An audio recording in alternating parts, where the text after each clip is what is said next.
Hello, everybody. I am your androgynous android game show host from the future, Nathan Blades, and this is the Neoncaster Twitch channel. Good afternoon and welcome. Good time zone. Good morning if you're tuning in from the US, and good whatever time it is in the future if you're watching the VOD. Hi, hello. I hope you're doing well. I hope you're handling the summer heat. I think I was talking about it a little bit last week. But the temperature has definitely gotten more intense since this week in specific. It's been a bit heat wavy. I did wake up this morning to a very pleasant sound of rain falling into the courtyard outside, and that was nice to wake up to. But it's back to being pretty hot and humid for the rest of the day. It does also mean that I have my windows open at the moment for a bit of airflow. You might get some additional noise from outside. Nobody seems to be especially ranting and raving at the moment, which is good. But just bearing that in mind. What else is there to really talk about at the moment before we get into painting? Well, yesterday was the start of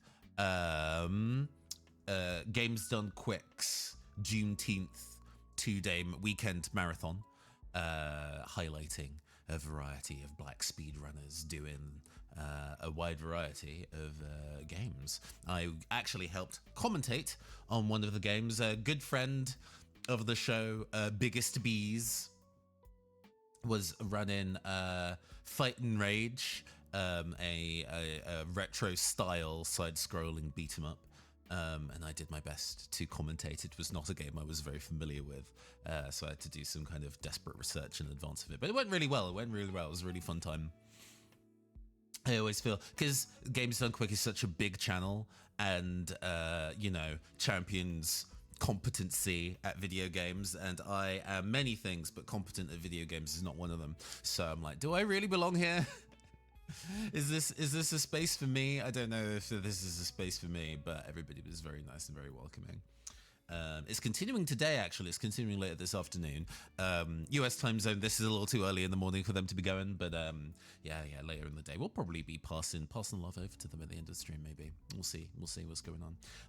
But yeah, what's going on today? Shall I show you? I can show y'all what I have been painting recently. We'll do a little camera switch over, so you can also see the finishing details I put on to the Cyber Angel Mini that we painted last week. Okay, and get some jams going. Fabulous. Oh, we already have our what we're painting today, but we'll get into that.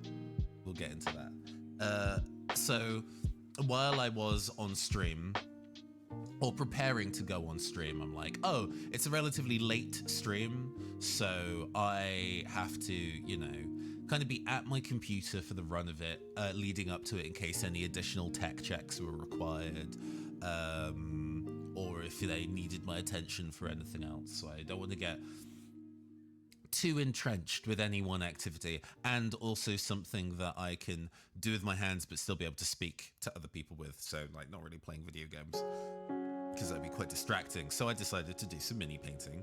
You might recognize this fella, who I'm going to change the focus slightly since we're demoing, so we're going to be holding it closer to the camera. Give me a second. There we go. You might remember this fella. Much brighter nose than I remember, but that's fine. When I got speed paints initially, at some point last year, I guess, and wanted to do a test run, I base sprayed this mini and a handful of others in just plain like light gray and white to use with speed paints, and I swiftly learned that is not a great way to be able to paint minis for a variety of reasons. You tend to lack color depth, to summarize, and so this kind of sat in my kind of pile of unfinished minis for quite a while. just kind of like very sloppily base coated. And so I spent a chunk of time yesterday trying to get it into a much more finished state. A variety of things, doing a lot of black lining to go and give a much more cartoony outline. Since we don't have the same kind of depth of shadows as we would if we were Zenithal priming these, I figured going for a very cartoony style of outlining would be pretty important in making this guy look correct. Also, the color scheme is inspired by Beat from Jet Set Radio, so going for something similarly colorful was quite important. This isn't like done, I don't think. This is definitely table ready. I would be able to put this on the table without cringing too hard, I don't think. But there's got bits of finishing touches to do. There's some stuff that's not black outlined yet, and I would like to. I'd also like to put some white highlights on some areas as well, just to kind of cap that off, and try and do something fun with the kind of sword baton. It's currently just a kind of light grey for now, and I'd like to do something fun with it, but I haven't really decide what. There is an ex-Warhammer mini painter. Gosh, I do not remember her name.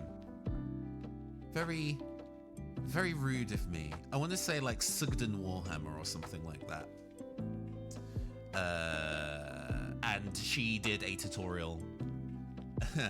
You'd probably be able to find it this way instead. She did a tutorial about Rainbow Warrior Space Marine prismatic blades, which is kind of like using light glazes of color to give a rainbow effect on a sword, and that looked pretty sick. And I'm like, I don't know or care about Space Marines. That kind of interest is not my wheelhouse, but those swords look pretty sick. So I might go and give that a go to go and round that off on this mini. At the same time, I was also working on another mini from an entirely different game. There is a big board game called Madara, in the same kind of vein as not Frostgrave, because that's the miniature war game. I'm really bad with words today. I apologize. Not Frostpunk either.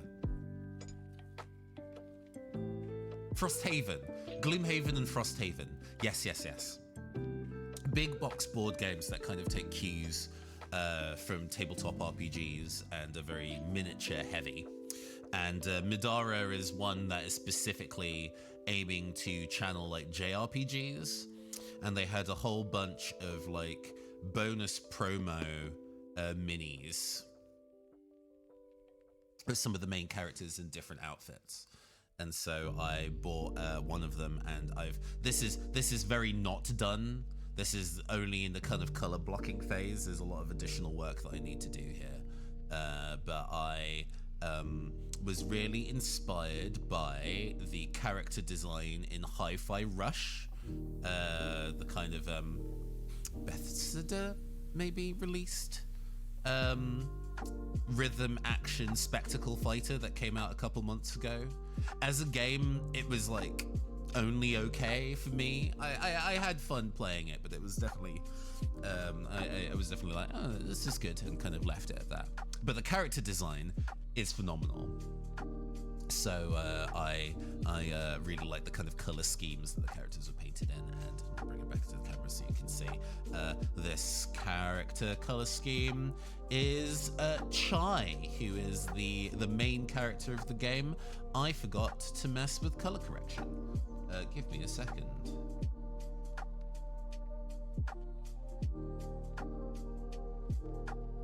There we go. So the color white balance isn't gonna wiggle.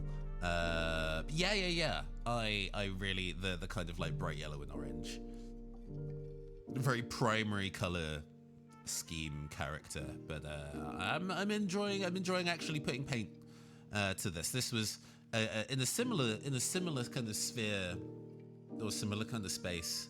to the Cyberpunk Red Mini that I had and based and built for a very long time and never got around to actually painting. That Madara Mini is one I've also had for a very long time, being like, I'll get around to it, and never did. So getting it into a space where it's almost done like this is the way that I get motivated to actually finish a mini. It's kind of, oh, it's so close to being done and I have a free afternoon. Let me put some additional paint on it and get it looking right.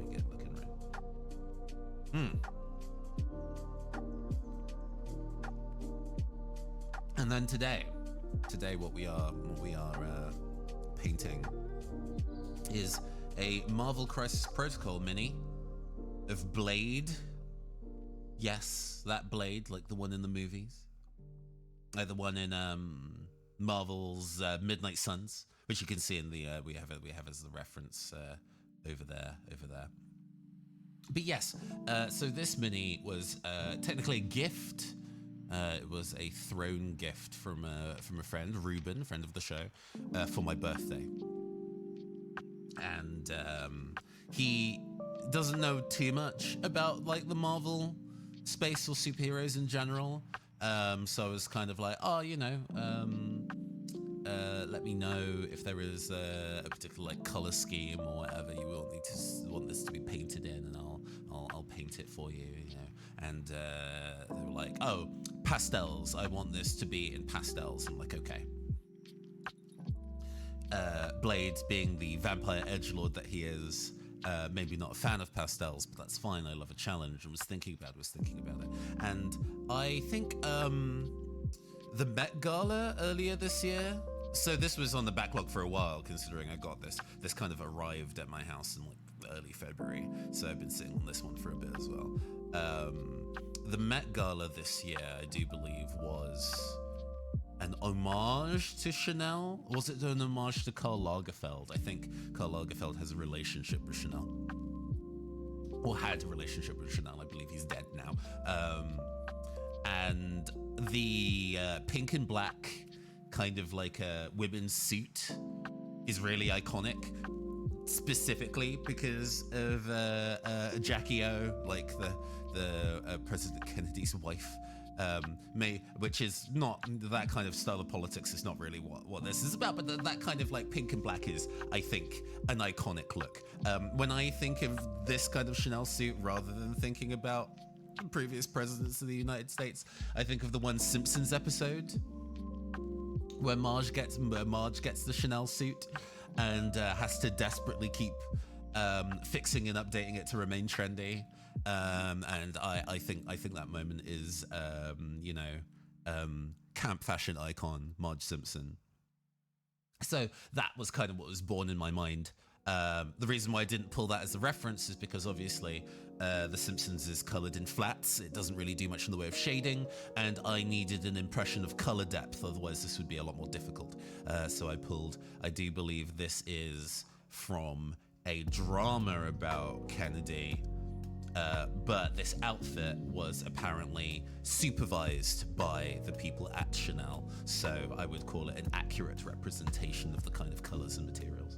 So we're definitely looking at being able to get color depth that builds into a pastel pink is our primary goal. I normally work with fluorescent ink a lot of the time, but this time we're going to be trying to avoid using any fluorescence here. We're gonna try and build into maybe almost a salmon at its highlights, really, and then the navy blue to black for the contrasting kind of fringes and things like that. And then the gold hardware, the gold buttons, I think are also going to be a fun and important thing to do. So all the way, with all that yammering and all the pre-prep I did in making sure that I had my paints to hand, I didn't actually, making sure that my little wheelie workstation can move. I didn't obtain my brushes, so let's go get the brushes.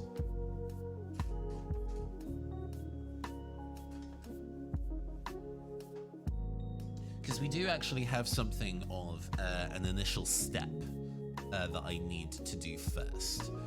So I, as you can see from the mini, dry brushed it a while ago, but since then, it doesn't have like true whites, really. You know, I dry brushed it in white, but there's a level of translucency. It's also quite cool toned, and we want to make sure that there is maybe both some solid brights in some places, but also that there's a bit of a warm undertone. We are going to start with contrast paints. I do like using contrast paint as an early base to kind of work with, and then building into other colors, other layerings of paint. So we're gonna be working with that. Sorry, I'm just checking one quick thing while I'm talking, while I'm yammering.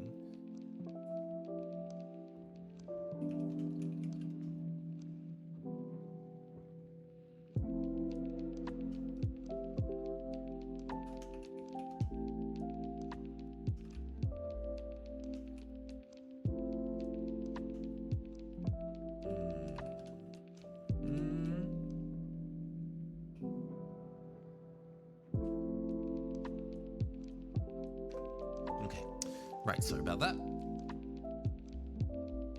Cool. So yeah, we're going to first things first, use a little bit of, I want to say pale sand. So we have a warm white to start with. And kind of not like, you know, we're going to be using it quite thinly, not quite as thin as a wash, but intentionally going into some of the raised areas on like the back of the trench coat and that, to ensure that we have a bit of a smooth finish in places to adhere, because you can see that some bits of it are a little patchy, especially on the trench, that I would like to smooth out nicely before we get into this business of actually putting on paint layers.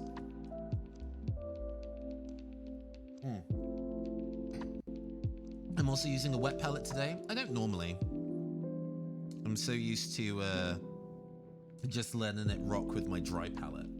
But because it's so warm at the moment, I have been running into issues where the paint has been drying before I can even really use it for too long. And that is fucking annoying.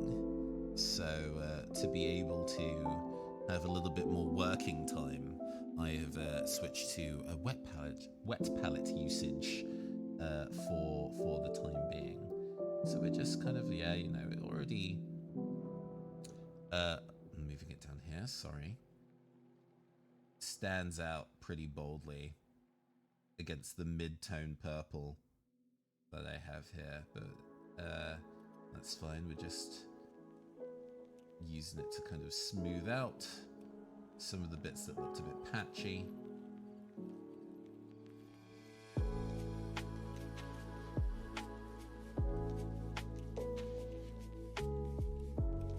Yeah. There's lots of people that swear by the use of a wet palette, and I understand that for sure. I don't use it as much, but I definitely see the use in having the increased working time.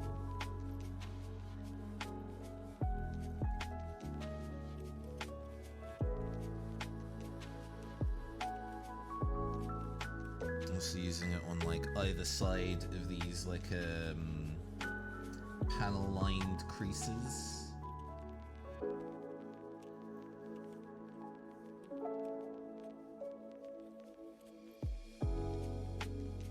To give those a bit more of a...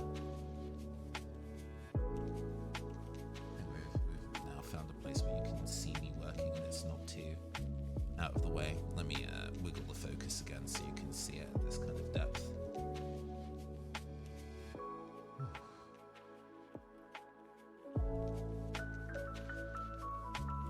Yeah, that'll do. Do let me know if the focus or audio or anything is not quite on point, so I can make sure that that's working correctly for everybody.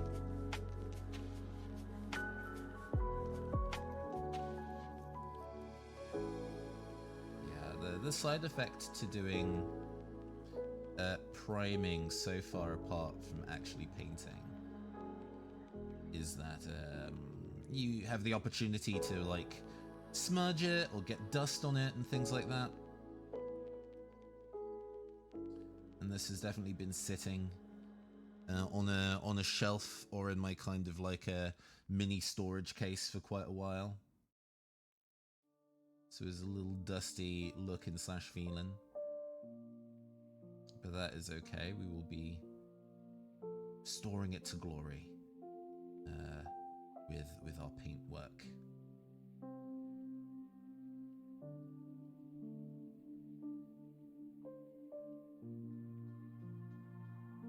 So yeah, really just finding a little shaky-handed today, it seems, but that's okay. We can build into if I need to do serious time and get elbows on the table and get really like fine attachment points. We can do that. That's not a problem.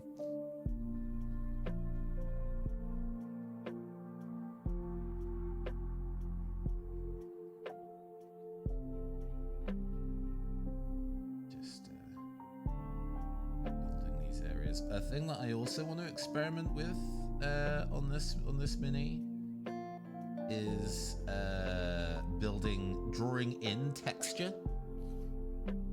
And I'm not much of a painter, so it's nice to watch and learn. No worries, Apple Mummy. Thanks for hanging with us. I mean, I'm not necessarily a huge painter either. It's just a hobby that I've gotten more and more into over the last couple years. And you know, like with all art forms, you definitely improve a little bit as you go, right?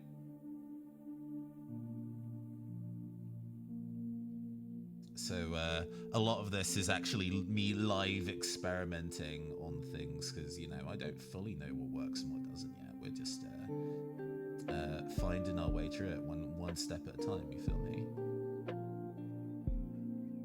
But yeah, I want to experiment with making sure that this has intentional texture on the coat. So you can see in the reference image we have for Blade up there, he has a leather jacket. However, the Chanel suit reference that we're looking at is wool and has a much different texture.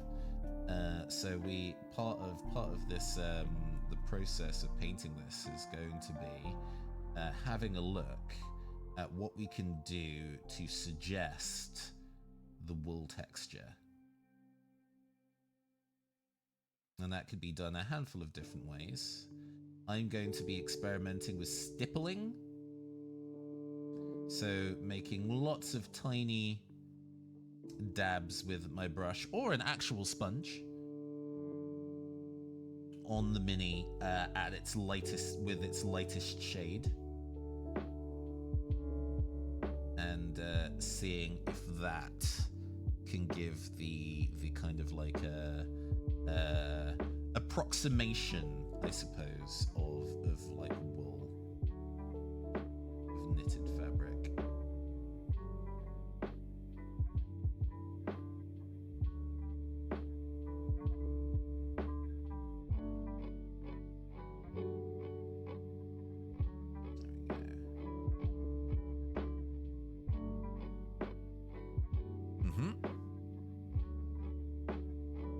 Smoothing out the jacket was like my my big kind of like, oh no, this really needs to change. But we're also going to work in this pale sand highlight on the other parts of the mini as well.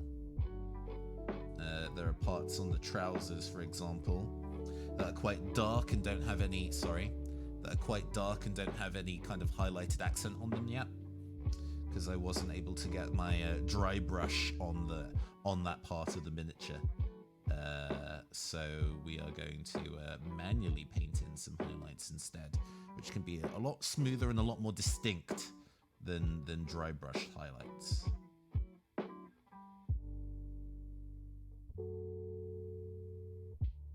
Yeah, we're just kind of using the edge of my brush to color in the edge of this, to highlight the edge of the trench coat. That's going to be in black anyway, so maybe I didn't need to go all out to do all that. But hey, it looks nice and clean now, which I like.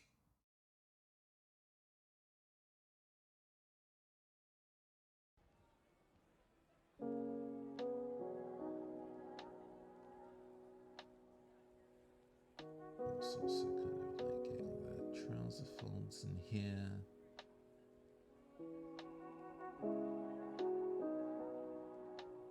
Granted, this area is going to be in shadow, so the amount of light we're getting here will be limited.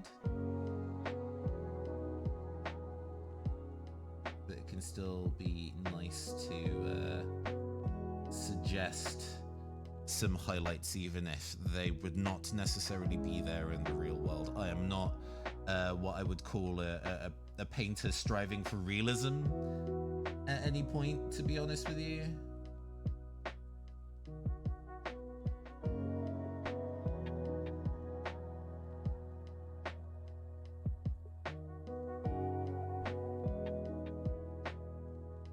We are definitely aiming more than anything else to make it feel toy-like, is I think the way that I tend to describe how I enjoy painting my miniatures, is that they don't feel like tiny Renaissance canvases or a reflection of real world materials. I want them to look like toys that you can play with, because they are toys that we can play with. You know, theoretically, all the stuff that I paint, I would love to use on a game table and actually use it in a game. So why not give that, give that vibe, give that feeling.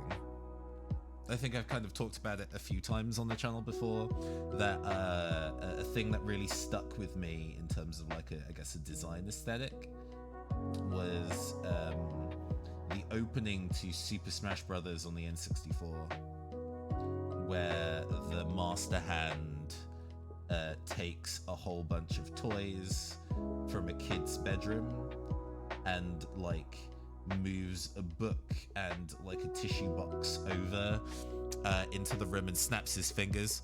Toyetic is the $5 word for it. Yeah, you got it. Toyetic is absolutely the word for it. And yeah, the kind of snapping of the fingers and turning those mundane objects into the game world for those characters, which is really when you're playing like Warhammer and things like that, and you don't have the super expensive scenery, that is exactly what you're doing. You are taking the books and jars and like salt shakers in your house and reshaping them to be environments for your characters to do battle in. So I really like that energy. The recent like boomer shooter that Warhammer that Games Workshop put out, Bolt Gun, really kind of like leans on that nostalgia idea. I think the initial trailer for it was somebody unearthing their old Warhammer minis from like a cardboard box because they were moving or something like that, and then that becoming like finding a floppy disk within that pile of stuff, and then on it is ostensibly Bolt Gun. And I'm like, yeah. Channeling that nostalgic energy. That game looks great. Like the recent trend of painters doing their minis and then the 80s, 90s Games Workshop style. Oh, yeah, true. There is even a couple of paint manufacturers that are specifically producing proxies of those old Games Workshop paints, and that's sick. I love that. I think that's really, really cool. Is there anything? Do we need to paint the underside at all? Not really, or at least not in white. We don't need to worry about that. There might be some additional details on the chest that we can pick out. This is just kind of like running the brush over those raised areas a little bit, just to kind of bring out some additional brightness. I admit we are definitely going to be using the contrast paint to sort it out.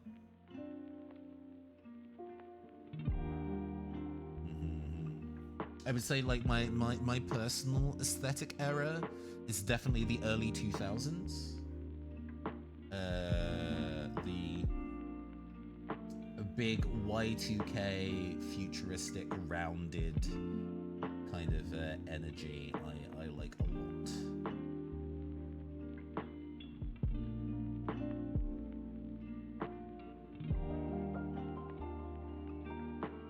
Oh yeah, the back of this also can stand to get a couple of highlights.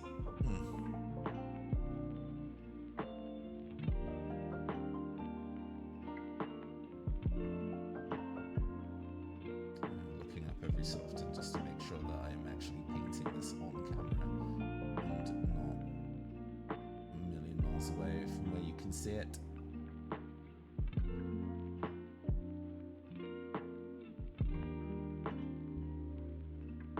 I guess a lot of the upper part of the jacket I did manage to properly coat in light coloured paint,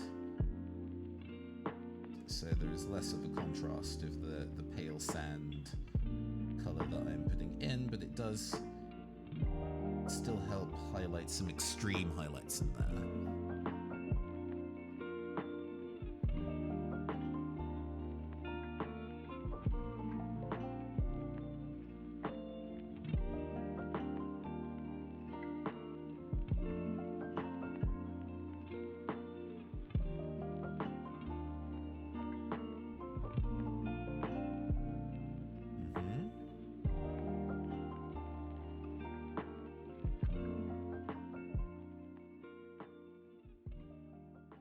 Seam in the shoulder as well.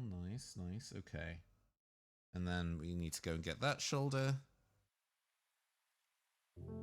Let the paint dry just a little bit, and then we can start going in with the contrast paint.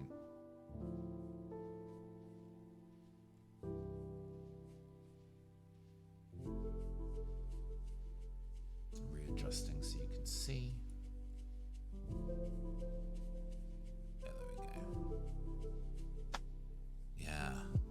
So we've got pale sand now in some of the raised up areas here. Hey, Dupus, good afternoon. How are you doing today? I hope you're doing well. We're just doing the final bit of preamble on our blade miniature today, just making sure that we've got some bright, warm white highlights on before we start applying some of the contrast paint. We're definitely going to be working on the pink first. I'm sure color blocking the rest of it is going to be another factor in the process, but I am very excited to start building up the pink to where I want it to be.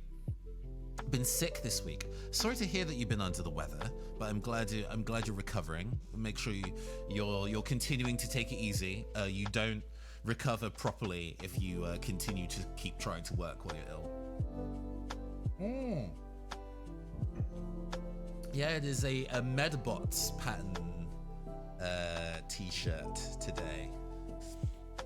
Something summery. I must admit, I don't really like wearing short sleeve stuff very much, but with this kind of weather, You gotta. I'm a big fan of Metabots, Doofus. I have up here my very first Gunpla, now a little dusty, was a Rakusho. I built most of this on stream, actually. I didn't finish it on stream. But yes, I love this era. Well, as I say, my favorite aesthetic being the kind of like Y2K futurist. Those designs, those robot designs and Metabots, I adore a lot.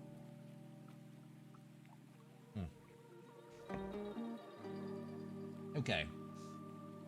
So what we're going to be next time we're con together, going to be MA right off. Hey, you know. I don't have many big domestic cons coming up. The next one that I'm going to be, well, I have 2 overseas cons that I'm attending. I'm attending Gen Con this year, but the next domestic con I have on the roadmap is like Thought Bubble in November. So it might be a while. We'll see. Probably also some Lamy and medium. Technical contrast medium. Here we go. Because we don't want it to be too. We'll see. We don't want it to be too dark. We definitely want to have a degree of a thinner coat. Because while the undertones in that pink aren't super deep red, nice to stick to the one con right now. Plan in the future to go to more, especially when I can move to it. Oh, sure, with the fiance one day. Nice. I'm very excited for Gen Con. I've never been to the US before. So part of it is me being a little nervous about that, but I'm sure it'll be fine. Soaking my brush a little to get the bristles to soften.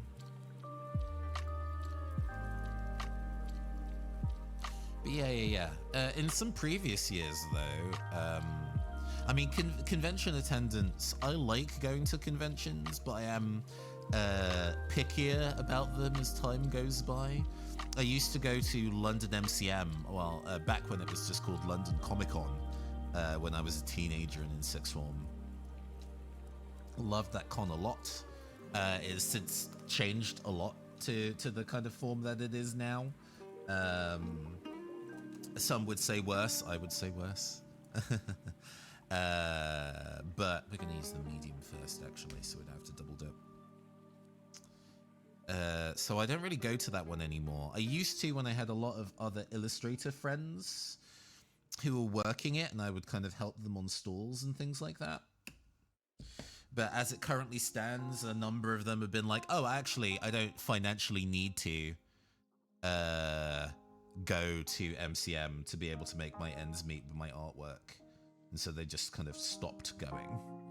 Yeah, that's true. I mean, you know, the UK's like anime con scene is not as large as it is in the US, right?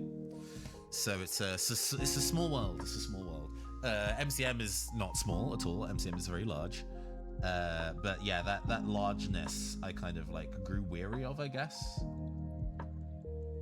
Yeah, no, this is what I'm looking for. Just kind of like a nice red tint to cover all our trench coat and trousers, I think, and then we can return with a much bolder, more opaque pink in layers. I know that the way that contrast paints are supposed to work is that you kind of just do a one and done, a fire and forget of the kind of color usage. But I think for this one I am actually going to express some degree of like patience and detailing and try and actually go in and layer these paints in correctly. Although at this stage, what we're just doing is color blocking. We're just making sure that all the parts that need to be pink are pink, and making sure there isn't anything missing.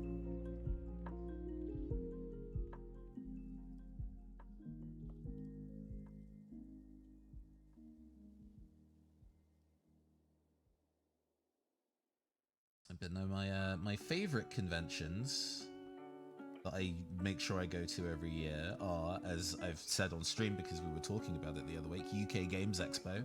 I love UK Games Expo a lot. It has been my big, both obtaining cool new stuff and obtaining work and networking con. Conventions where I'm able to network are actually kind of important. Being an independent games designer in addition to my regular day job and all that, finding those instances where I can actually do some writing work for other people is actually pretty vital to gaining, I guess, reasonable spending money. So, you know, I always enjoy conventions where I have the opportunity to do some hobnobbing, some rubbing of shoulders, or is it rubbing elbows? I guess rubbing elbows with the rich and famous. That's the phrase. So I kind of definitely look or like the conventions where I get to talk to other artists and designers. I find those ones very rewarding. I mean, there is. I do enjoy some conventions where I can just go to just go, and it's like a party, you know, for a weekend. What am I thinking of? Kitacon and Amecon are very good examples of that, where you're just, you know, there for the entire weekend, just partying it up. And those are nice.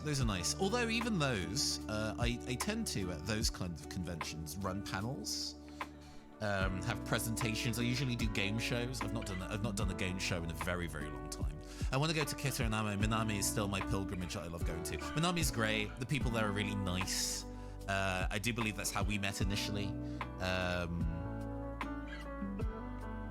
They are very kind when I come with a new game show idea and give me useful feedback on the stuff that I want to run. So I definitely value Kitacon as being people who are very keen to support my endeavors, I guess. I'm just mixing up some more of the magenta, so we can go in on the trousers and then give some of the coat a second coat. Haha. Yeah, Minami regulars are indeed solid folks. I've made friends with a good number of them over the years, because when I initially attended, you know, I was a friend of a regular, right? But now I'm actually established. That's nice. I get to feel like an established member of that community. Nerd spaces can be hard to navigate, that kind of thing, you know?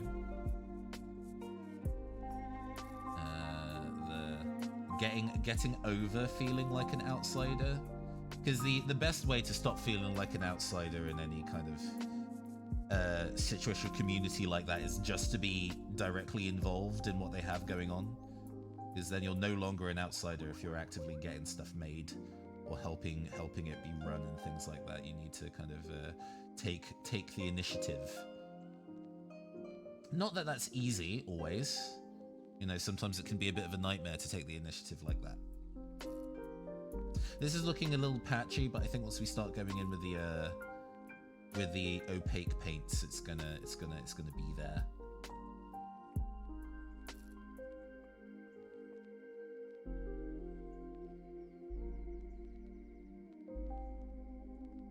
A way that you can see it. There we go.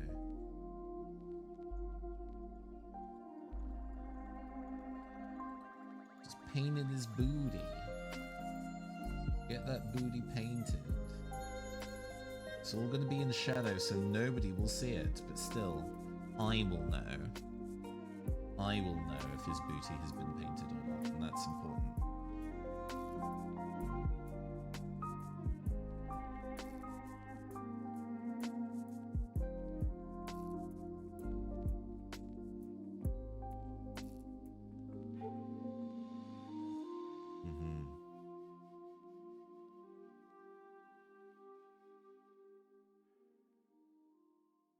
As the artist, that's the most important part, because if you don't paint it, it'll gnaw at you. Yeah. I mean, with these kind of things, especially if I want to be able to use them on the table, right? I kind of have to keep reminding myself that done is better than perfect. Because there's definitely some minis that I've started painting and got very fussy about. And then been like, oh, I just need this opportunity to be able to fix it and that'll be good. I just need to kind of keep working at it for a little bit longer and then it'll be where I want it to be. And sometimes on the other end of that, it's just worse. Sometimes on the other end of that, it just still doesn't look good. So I have to try and remind myself that there is a point where I should stop working on a piece and just say that that's as good as it's going to be for the time being. I mean, I can always return to these kind of things, right?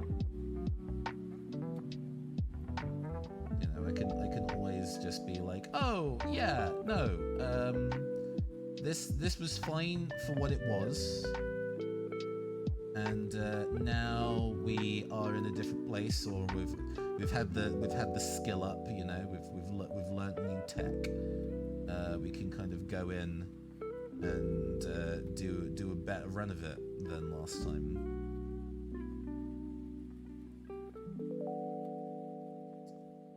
Definitely got it feeling like it's pink. Okay. Yeah. We can start actually, I think, while the pink is drying, rather than layering on it straight away, we should probably work on some of the black.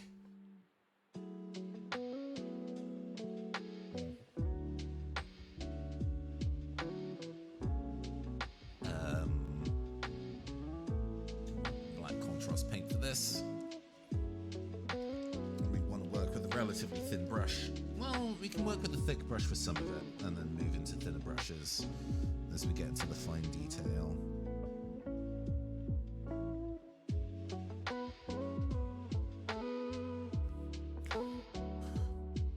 There's going to be stuff like his hair as well, actually. Because the Chanel reference uses black as a hemming color. Oh, no. I think I do want the inside of the collar to be a full black, and then soften it with a bit of a dark blue. Because I was like, oh, do I want to make the just the trims on the trench coat black, and then do the inside in the pink as well? But I think we want to stick to the reference and fully make the inside of the collar black. It also means that we need to go and make the inside of the trench underneath black too, like also. So I might have to go reach for my opaque black paints. Maybe even the black 2.0?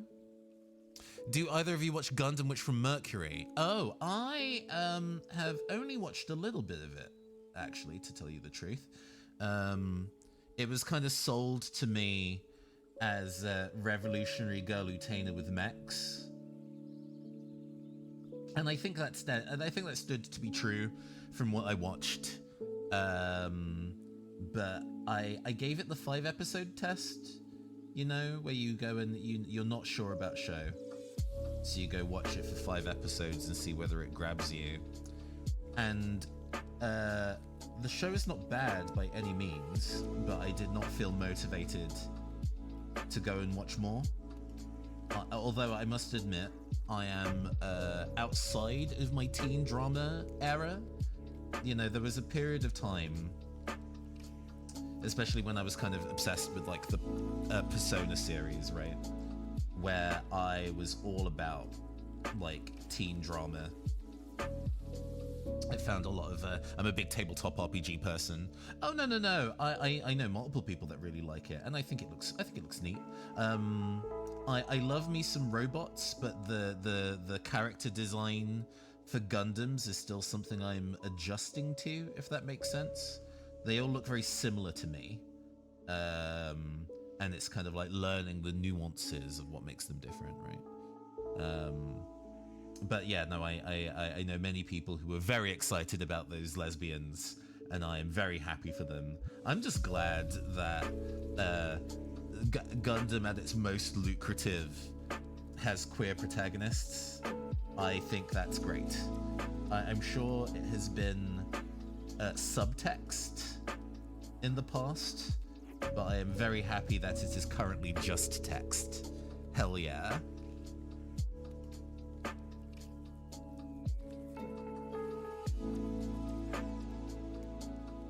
What I have been watching is My Home Hero, currently available on Crunchyroll, which has been I guess like a family-focused psychological thriller where a salaryman realizes that his daughter is dating a member of the Yakuza, and in trying to find out more about that Yakuza member, gets the eyes of the Yakuza on him and has to defend himself from the boyfriend killing him. This is all in the first episode, by the way, so none of this is spoilers. And upon killing him, is like, well, I can't go to the police about it because the Yakuza know my face and they'll come for me. So I'm gonna have to cover up the fact that I killed this person. Meanwhile, the Yakuza are like, oh, we need to go and find what happened to this kid. He's an important member of our family. And so they're looking into, it's a big cat and mouse game between the husband and wife, actually. The wife also gets in on the cover-ups. And it is so thrilling. Like, genuinely, every episode, I'm like, no way, oh my god. And I have not felt that way about an anime for so long. It has been very, very rare for me to get that emotionally invested in an anime from week to week. The animation budget isn't very high, so it looks a bit janky in places. And as a result, I don't think like the anime YouTubers, like, you know, Mother's Basement hasn't talked about it at all, because it's not about waifus or isekai, I guess. No shade, I like his channel a lot, but it's pretty obvious what kind of stuff he likes. So I don't think many people have heard about the show at all, and it is a crying shame because it is so much fun. When I say fun, it's just stressful. It's so stressful watching them try their best to avoid people dying horrendously. But it is very, very, very engaging. Hooked. I think the last episode of it is actually this evening. I've not been watching any anime series lately, but I did rewatch Laputa Castle in the Sky. Ah, yeah. Not one I have seen, actually. I know that it is very influential with a lot of the kind of like solar punk and sci-fi anime nerd friends I have. They really like that. They really like Laputa.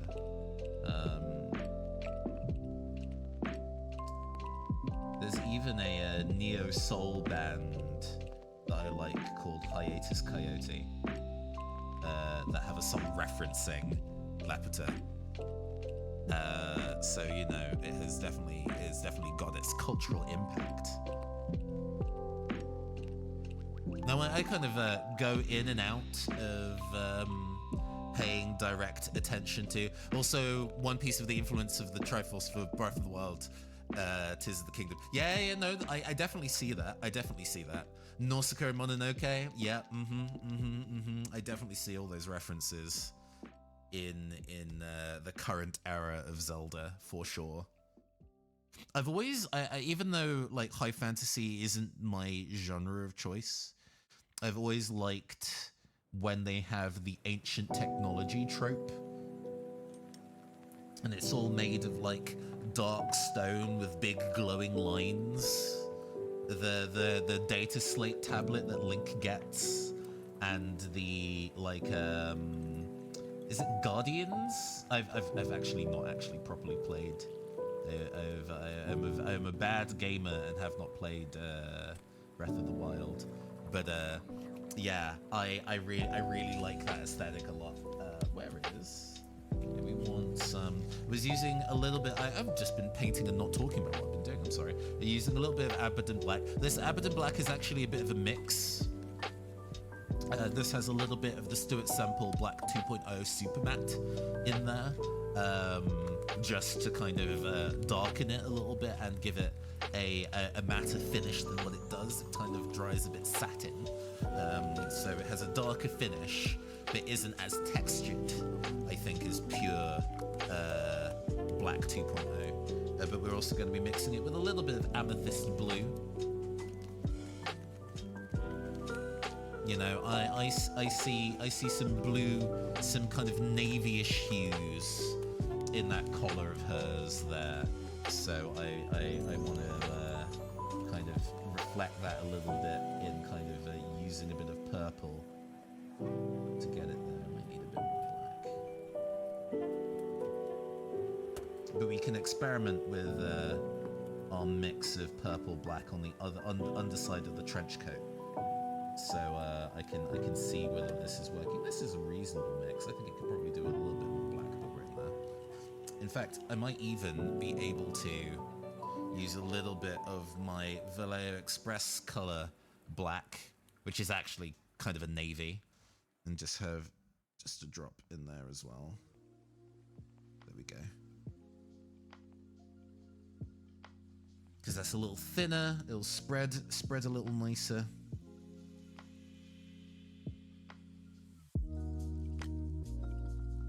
You know, we want to make sure the paint goes far without having to thin it down too much. There we go, that's going on a lot easier now. Holding this in a way where you can see, forgive me, there we go.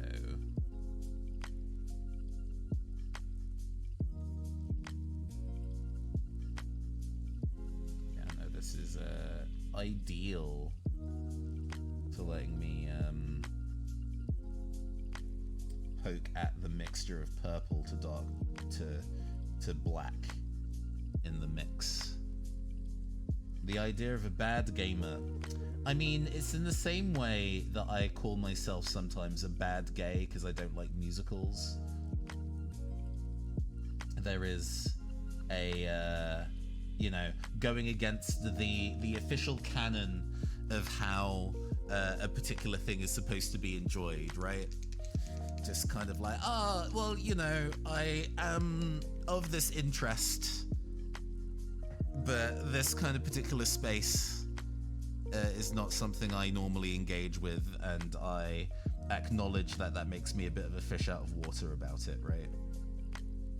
So, like, you know, there is no bad, taken literally, there is no bad way to video game, obviously, but there are some people that if you went up to and said, oh, I've not played Breath of the Wild, they'd look at you like mad funny. Being like, what do you mean? Everybody's played Breath of the Wild. Do you not have a Nintendo Switch? It's like, yeah, I have a Nintendo Switch. You haven't played it? Yeah. It's just never been interesting to me. Oh, well, what? I've never met anybody. Well, I never. But they say, the straw man in my head. The shock, the horror is scandalo.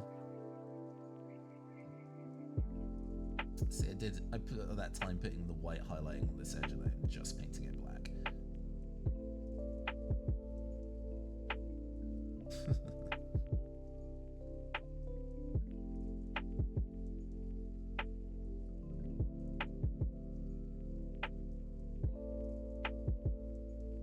Okay.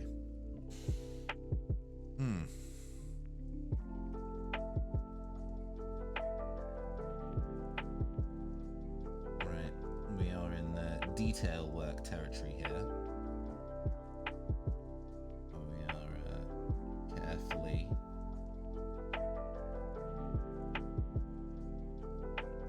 going along the edges. To be honest, I should probably be using my detail brush for this. Technically, you can do all this with this kind of like a thickness of brush just fine, but you know.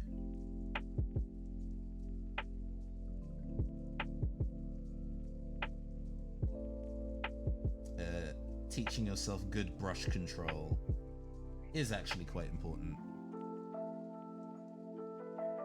And we're in an early enough stage where if I do fuck it up and get some black where it's not supposed to be, it's not too time consuming to fix. I can fix it without fucking everything I've already done, you know?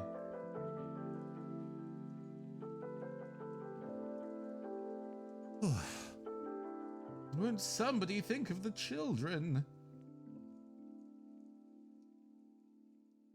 We do want a little bit of the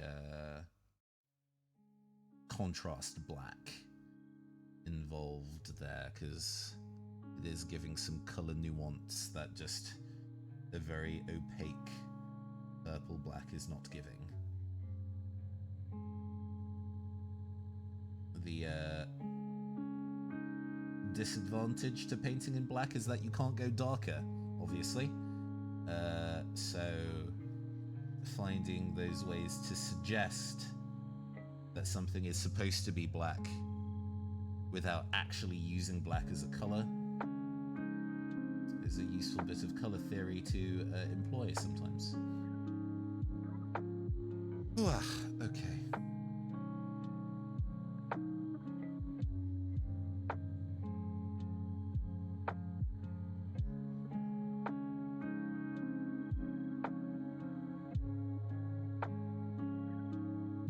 You know, we may well have to kind of go in with a highlight to the black.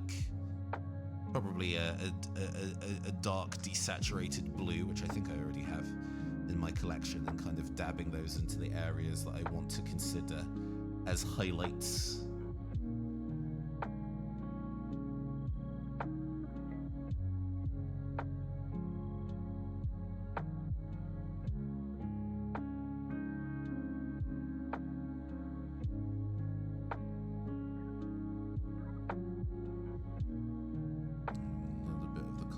Black at these, around these cuffs to the boots.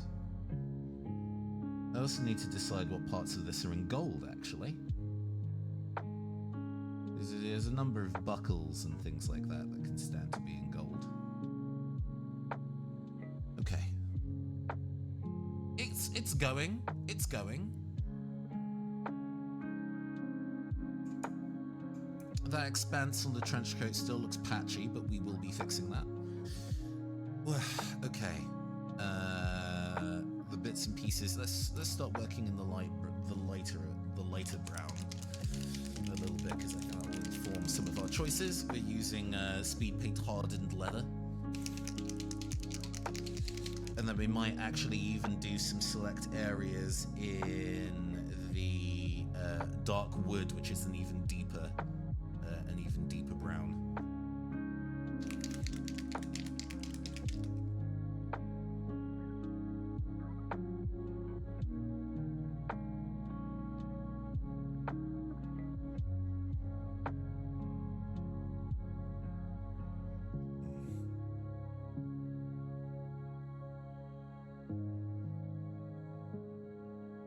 So stuff like his skin. The purple undertone that I used in the priming phase works really, really well with dark skin, actually. The purple undertone comes out great.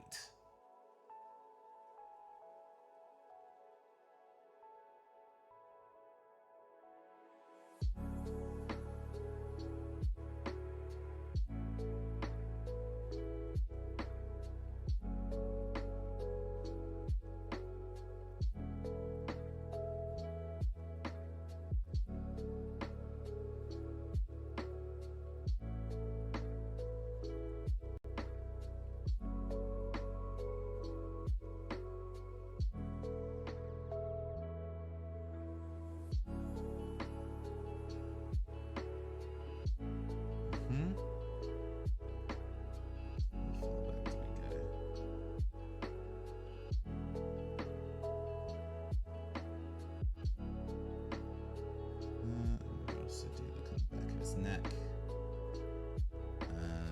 He's not wearing gloves. So we can also do his hands. Oh, he is wearing gloves. Shoot.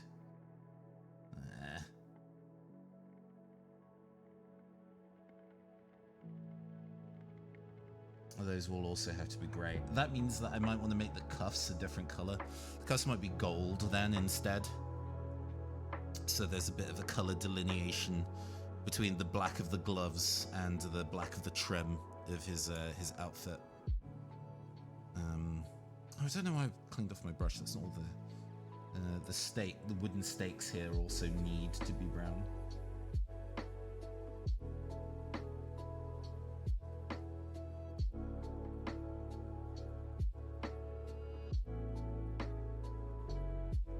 Since he is a vampire hunter, I did consider being like, do I want to make these gold? And then was like, wait, hold on. That genuinely would not do anything. Not to mention, gold is a very soft material. If you used it as a stake, it would bend too easily. So yes, wooden stakes it is. We've got to make sure that those remain wood. Okay.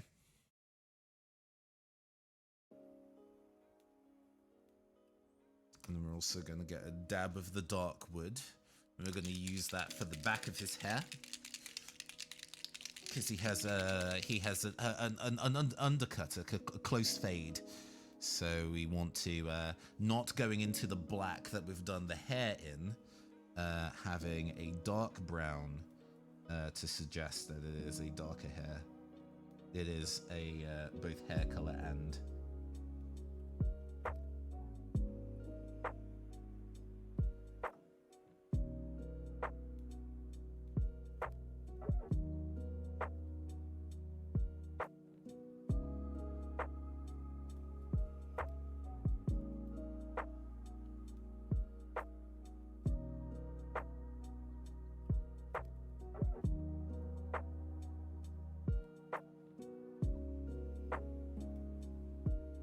a little patchy, but that will be rectified when we kind of go in with additional layers, hopefully.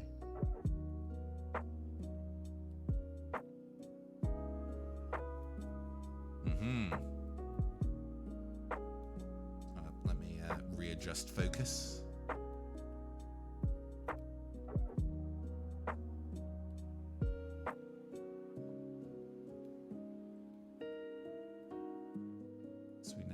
Darker brown for the hair, back of the hair.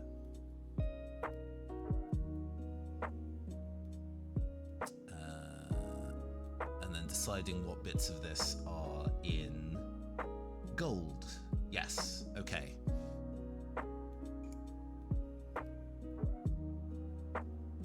So the base color for our gold is going to be Scale Colors Arabic Shadow. This would be the shadow undertone in like an olive skin color, and I wanted a brown with a green undertone for the gold in this instance, so this works out quite well.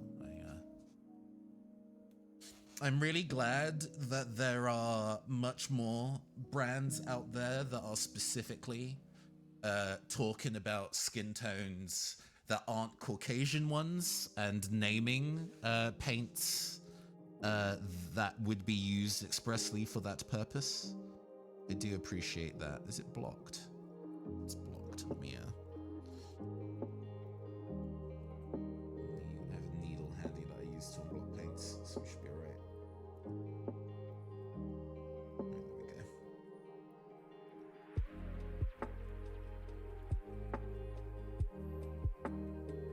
Let's give it another shake since it was blocked.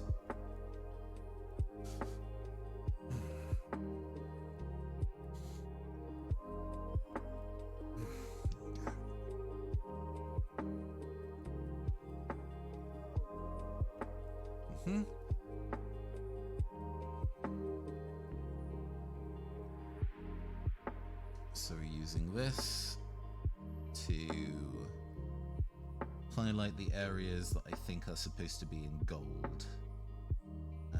So that's going to be, as we discussed, sorry, bringing it closer so you can see. That'd be a good idea. The cuffs.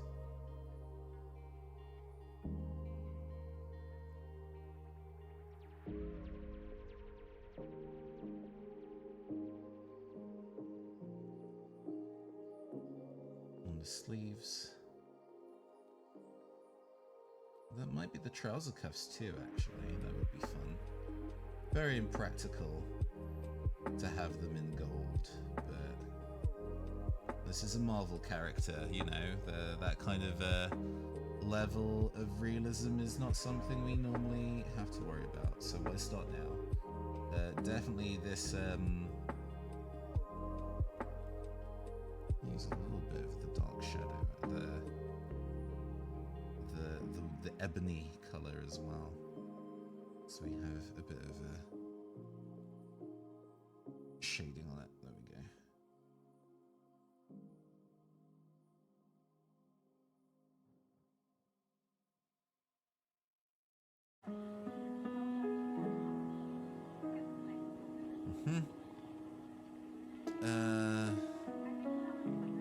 What about his, like, the metal work on his belt? That probably should be in gold.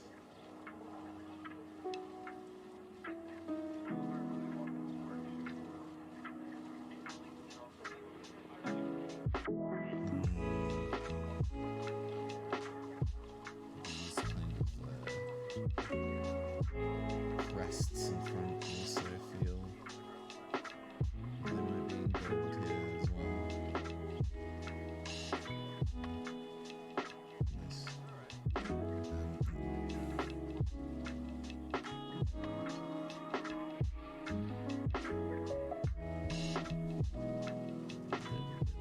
Stray.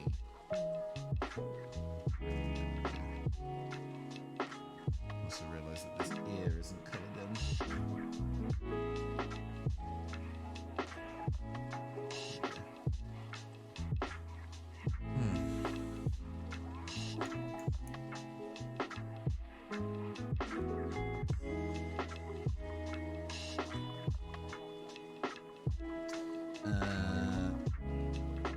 Hilt of the sword.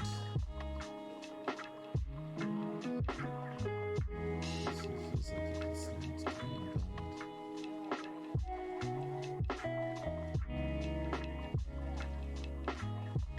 Cool. Any other hardware that Lance has that could be in a... Oh, the straps to the holder of the stakes that can also have gold buckling. Not very much. Not very much metal.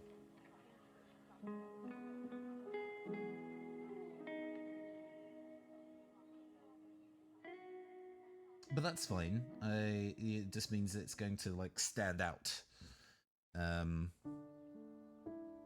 I do need to decide what I want to do with his, like, excuse me, chest armor.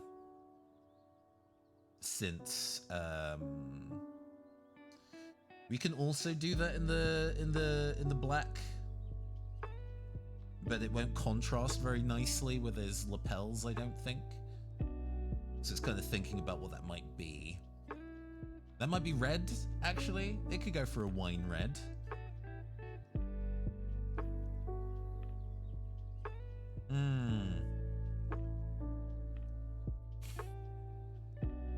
We'll start with the wine red, and then we can push it in a different direction if it ends up not being the one. Where's my other... Do we want to go for the magenta? The magenta might actually be nice.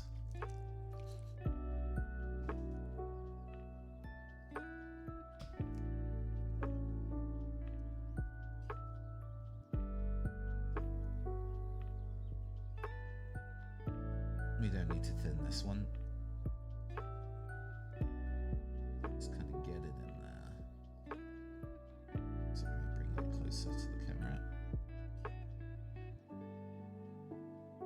admittedly something I should have done earlier, but that is okay.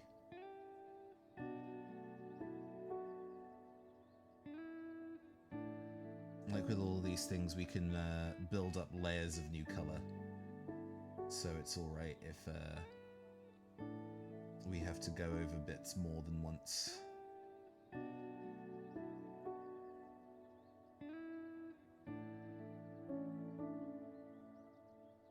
Yeah, there we go.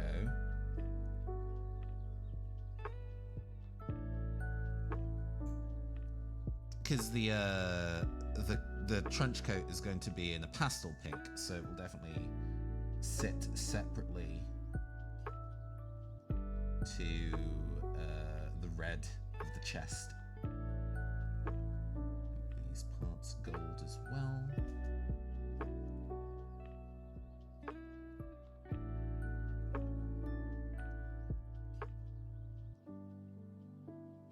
And then make the belt leather black, and then we should be in there.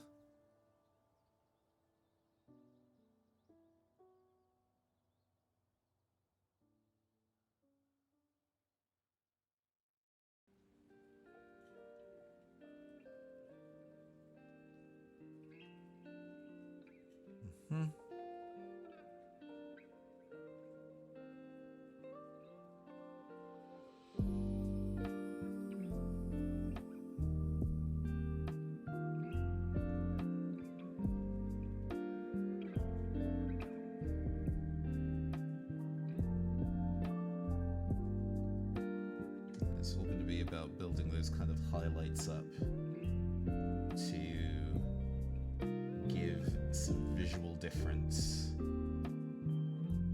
to make sure all these things are clear and readable. The sword, I guess, will just have to be silver. Is gloves.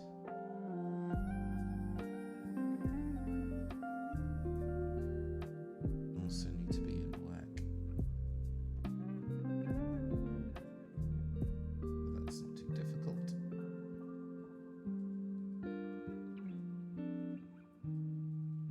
Okay. And we have our base colors, more or less. We need to do the shades in black as well, honestly.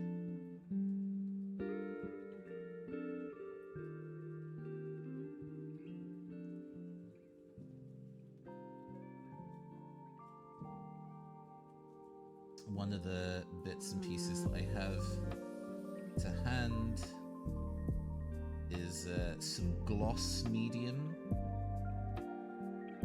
so we can layer up the glasses and make them shiny. I think I might make the boots shiny as well. Even tone in the hair.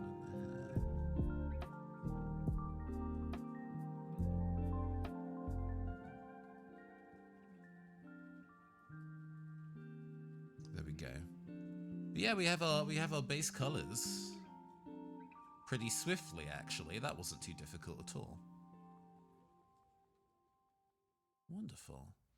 In that case, since we've got our base colors down, why don't I give this some time to dry and go take a stretch and get a drink of water, and we'll be back in 5 minutes to start doing the more of the pink on the trench coat. Okay, I'll see you all in 5. Be right back. Welcome back, welcome back. Hello. Hope everybody had a good break. I took a good stretch and got some more water and some snacks, and we're resuming working on our blade in Chanel with our reference there. We're about to start moving on to working in some pink, some Emperor's Children pink. I'm going to be mixing that up with a little bit of the contrast paint that we used in that initial layer to bring it in line and thin it down just a little bit, give it a little bit of a translucency. And we're just gonna start, and this is definitely in the experimental part of things, just start kind of building it on top of what we've already done. Just this time more specifically aiming for an even coat.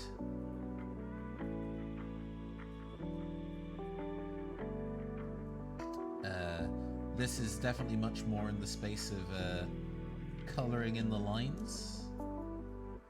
Just making sure that each of these surfaces, even if it does have a little bit of the previous color showing through, am I holding this in the right way? There we go. Even if it does have a little bit of the previous colors coming through, that we are building up towards the final pink that we're looking for.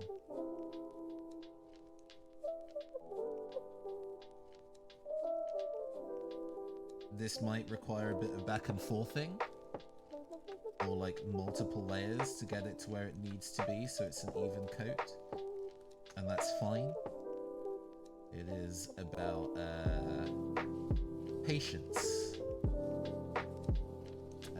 I admit, when it comes to miniature painting, patience is something I struggle with. It's why the speed paints have done me really well. It's because I can go from project start to something respectable looking in a not very long period of time. I like feeling like I have made significant progress. And with that gap between, if that dopamine hit of making progress isn't coming in as regularly as I'd like, that can be a bit of a frustration point for me. I can be kind of like, oh, this isn't fun. I need more dopamine to be able to enjoy this particular activity. But I will force myself. Well, force myself is strongly worded. I will be mindful of wanting to kind of take my time here and do it right instead of doing it quickly. And you can already see from just a single coat with these panels not done yet what an effect the pink has had. This layer has had in being able to get it to feel a bit more unified, even if it's still a little translucent.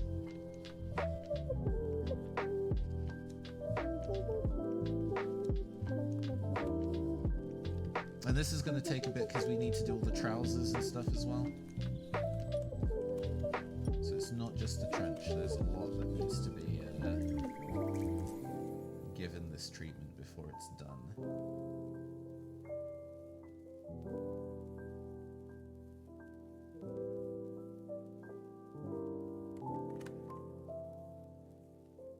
And then looking at it from multiple angles to make sure that I didn't miss anything. Because there's definitely pieces of this that I can't see holding it at this angle, so we're going to have to give it a bit of a rotate and see what spots I'm missing. But for now, this is a comfortable way to kind of hold it and see from the top view that I am doing all the brush strokes in the right direction and things like that. We may also have to switch to a finer detail brush to get edges and things like that.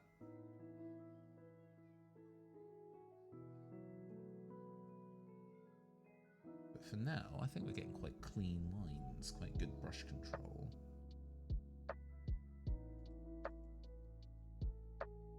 And it doesn't feel like we are rocking with just a flat pink, which is the main thing we're trying to avoid here. Is feel like we're just painting one big block of pink. We want to make sure there is that color nuance here. Want myself to a macaron?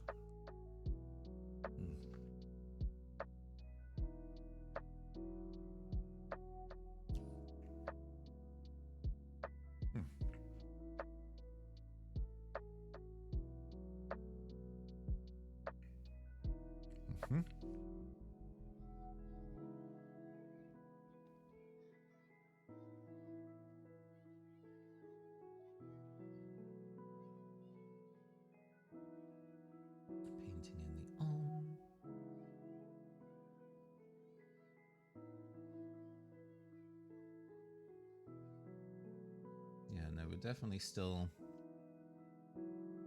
getting the light and dark of the color underneath. The bits that are majority purple do still have the purple undertone to them. With this layer on top, we're not just fully blocking out what we did before.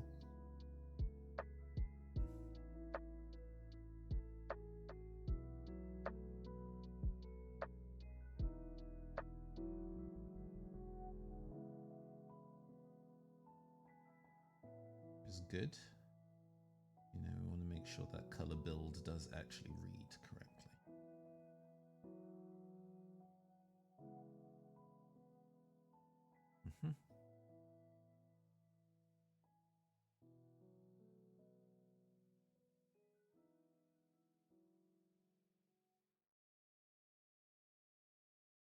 There we go. Very good. Actually, now that I'm holding the mini from this way, I can see there's areas here that need building.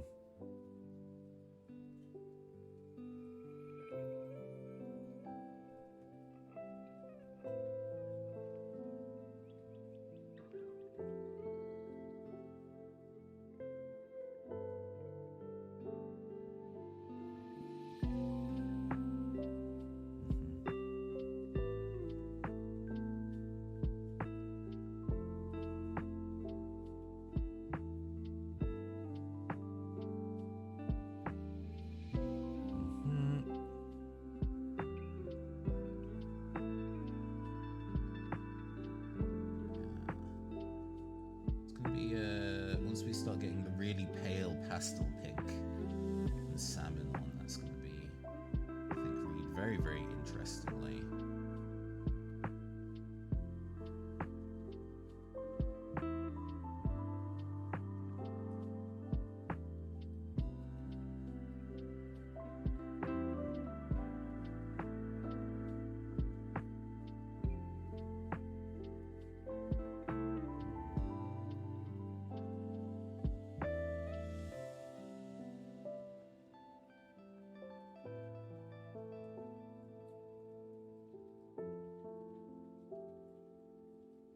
We don't want to have the recesses look and feel too gray.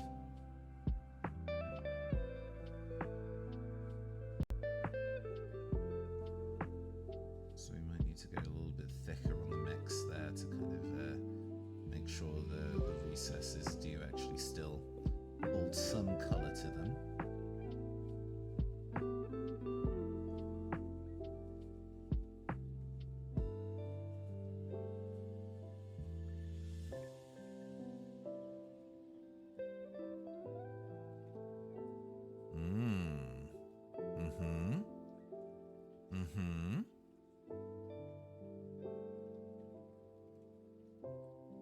I think that's looking like that's making some sense. Let's move on to the trousers.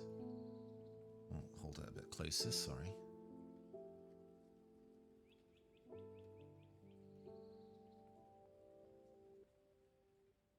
This kind of like large amounts of base coating is actually quite relaxing. Because usually I end up having to do lots and lots of detail work with a really tiny... I end up using a teeny tiny brush a lot of the time. And it feels like it's kind of it takes me forever to do bits and pieces. But this I can actually go a little bit more bombastic with, a little bit more ham. To kind of cover surfaces in the paint.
always really tricky when it's a miniature that has parts that are hard to reach with the brush when you're contending with accidentally painting something that you shouldn't. There's other bits and pieces in the way.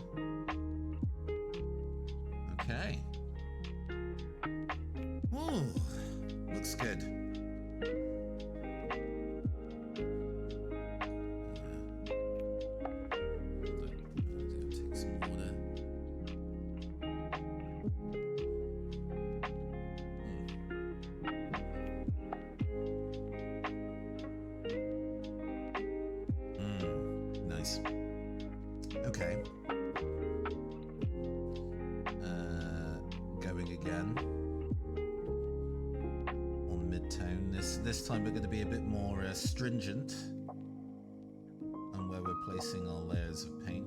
I'm going to actually reload.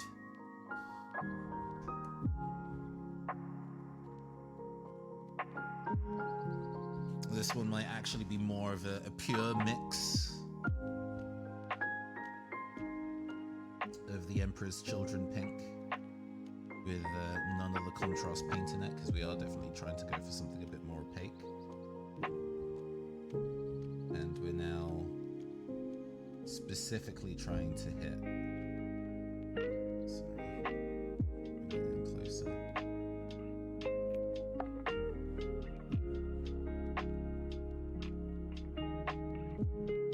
Raised parts of the mini.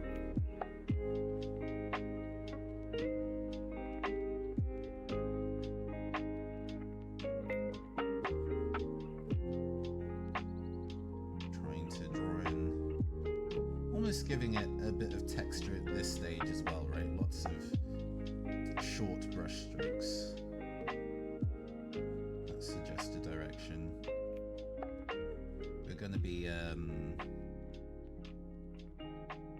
cross-hatching a little bit once we start using the really light pink.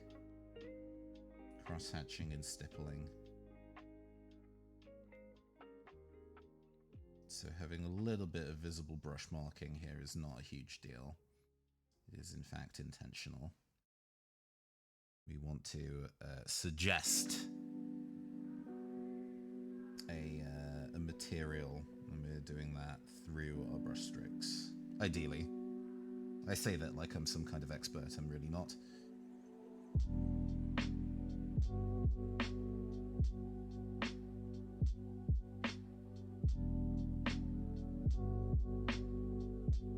We're just here making it more and more pink.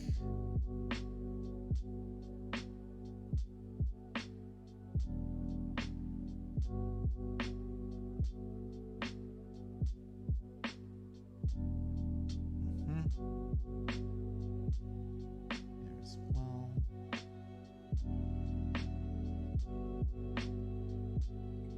Like, in a way, I can definitely feel like, oh, you know, you did all that work painting it before, and now you've just painted over all of your work. And it has definitely made the underpainting that I did in other parts of this much less harsh. But that is okay. I guess in more traditional miniature painting styles, the underpainting phase is very much a guideline for where you are painting your bits and pieces.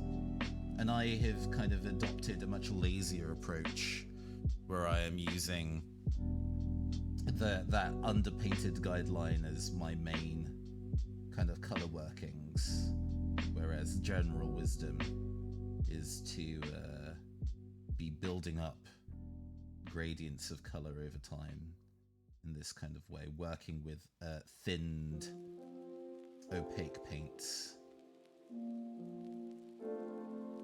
Yeah. It is genuinely not the way that I am so used to working these days. I am definitely much more used to using the slap chop method to do my coloring. And hey, it works very quickly. I love having fast results because it means I work through my backlog that much faster, and I appreciate the ability to spend less time painting and more time theoretically playing.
Oh, yeah. All right. That is looking like a pretty solid shade of pink. And let that dry. Let's work on a little bit of the gold, actually. Because there's so little gold on this mini. We can have fun doing the gold parts while this layer of pink dries, and we can work on doing the very pale pink in a bit. And time for another macaron.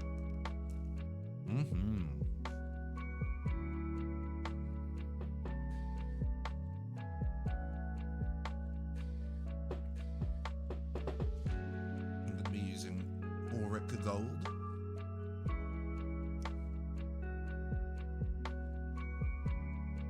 To build on that kind of olive brown that we painted in key places earlier. So we have a slightly greeny undertone. And we're also going to be using a thinner brush for this, I think.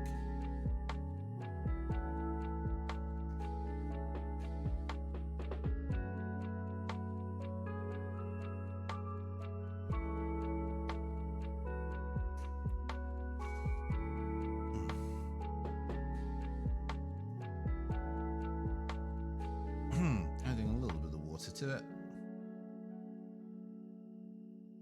I've been realizing that metallic paints are definitely in a position to receive water to make it to make them more translucent. You can definitely get a better impression of what colors were underneath in gold, in metallics. So the color you base it on actually matters quite a bit.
feeling a bit too obnoxious, we can use a wash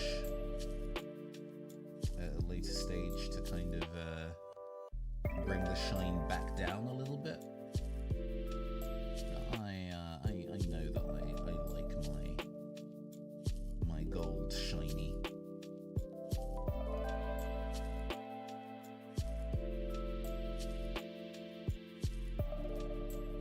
That's why I'm using a bright gold here rather than maybe a more tempered medium or orange gold.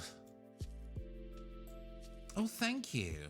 But yeah, I mean, you know, we've been working on it for less than 2 hours, and it's already in a state that, with a little bit of extra push, could be tabletop ready, you know? I want to work on the skin tone and make it more even and things like that. But this is already in a really good space. I need to paint the sword, actually. The sword I might do in a metallic black. That might be fun. We can use our mix of purple and black contrast on the blade.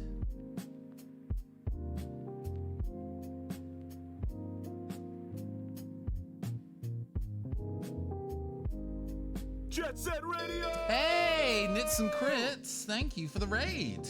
Welcome, welcome, welcome. For those who do not know, I am your androgynous android game show host from the future, Nathan Blades, and this is the Uncasted Twitch channel. It's been a while, Nets.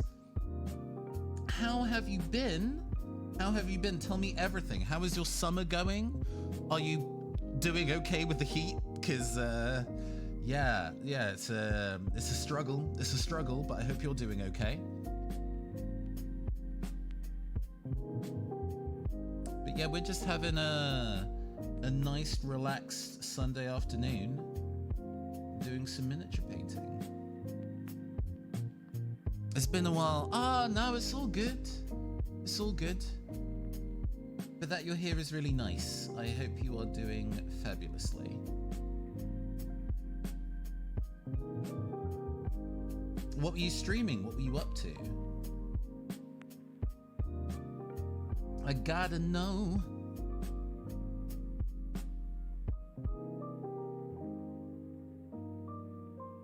Sorry, we're just doing a little bit of fiddly.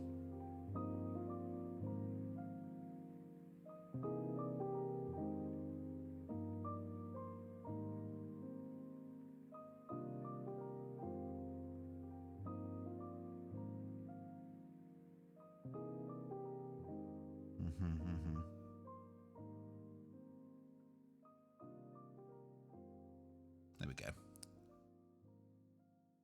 Okay, what else needs touch-ups of black? Yeah, we are, as the image reference there suggests, we are doing a mashup of Blade in wearing some genuine Chanel. Is the idea for this one. The person who got me this miniature, Ruben, wanted me to paint it a pastel color, so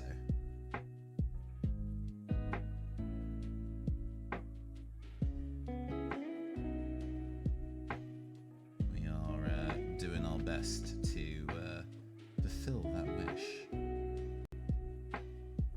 I've been doing fundraising for the Trevor Project all month. There's a goal fulfillment who let his son shave your hair. Oh wow. Okay. How's the hair-free life treating you? I do actually have charity stream stuff going on next week, actually.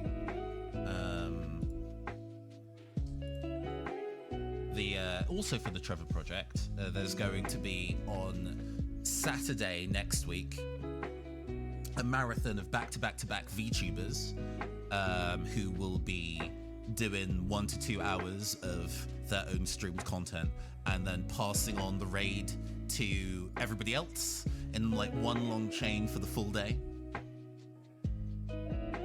Not hair free, just gave him the bisexual urge to have hair of two lengths. Oh, sure. Love an undercut. Love an undercut. Perfect. Excellent. Nice, nice, nice. Well, I'm glad the fundraising is going well and that you're having fun. You know, charity streams are a popular thing to do on Twitch, but they are not inherently easy. So I am glad that it has been going well for you.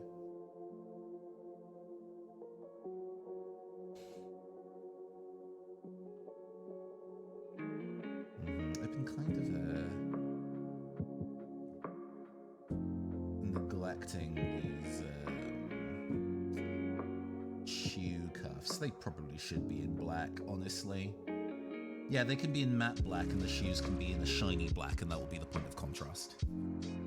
I might even give it a bit of a red a brown undertone and make them like a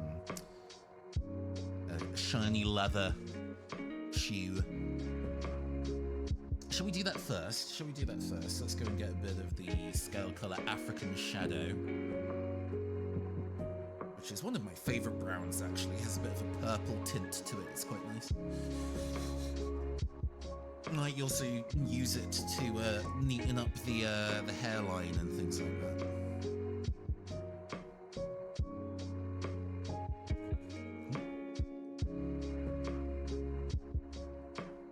Hold on.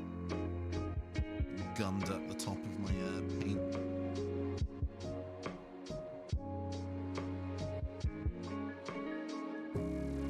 Making sure that that is not blocked. There we go. Let's try that again. Perfect.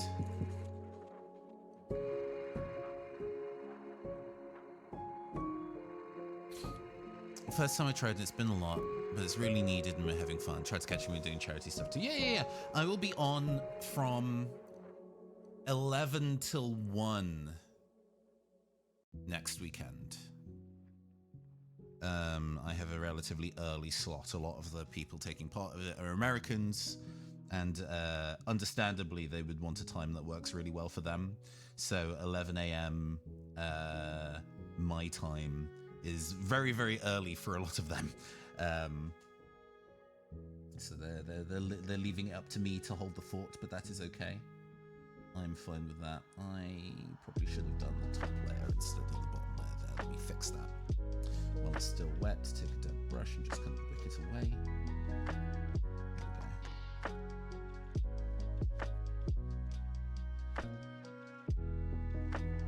Just using a light wash of this dark brown, very watery amount to tint shoes without removing too much of the detail either. And then we're going to be going in later with a gloss.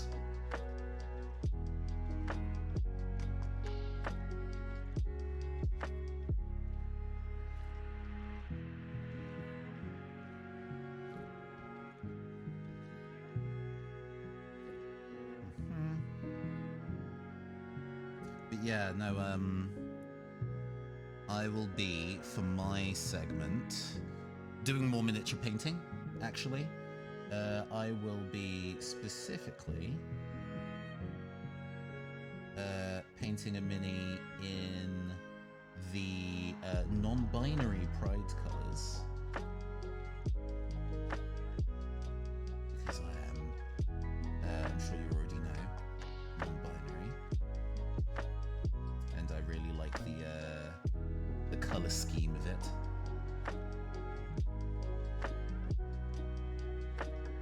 So yeah, it'll be a good time.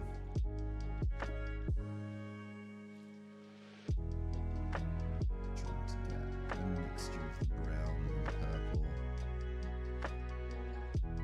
Hopefully to kind of really suggest man's hairline.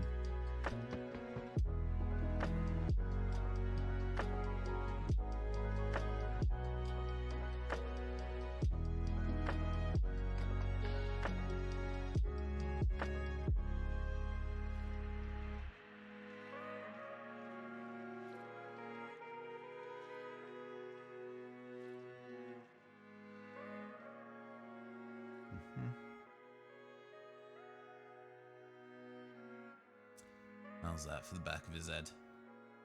Hate to raid and run, especially since it's been so long. Father's Day? Yeah, no worries. Thanks for hanging with us, Nits. Have a fabulous Father's Day. We'll see you around.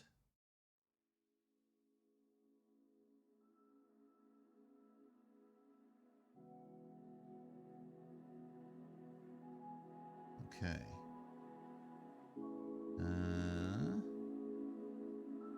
Anything else that needs that treatment on it? Not really. Okay. Take care to yourself as well. Thank you very much. I'm glad it's looking good.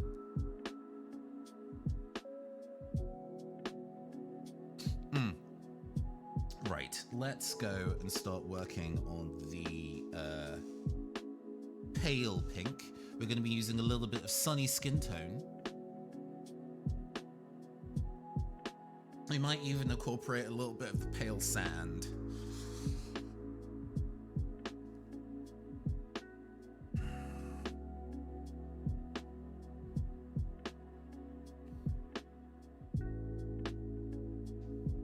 A little dot of it.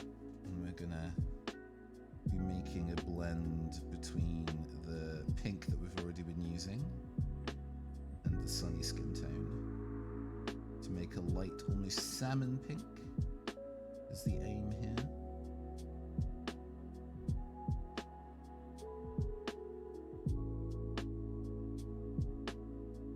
It'd be difficult to get the balance right, actually.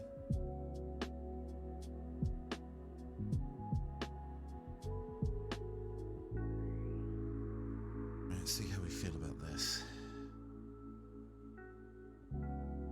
Yeah, okay.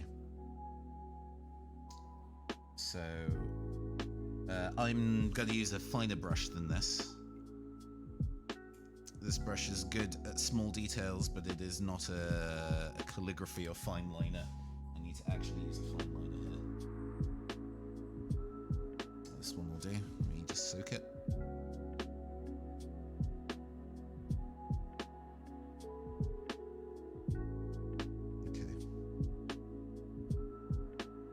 Type of brush doesn't carry much paint, but it can get really nice fine lines.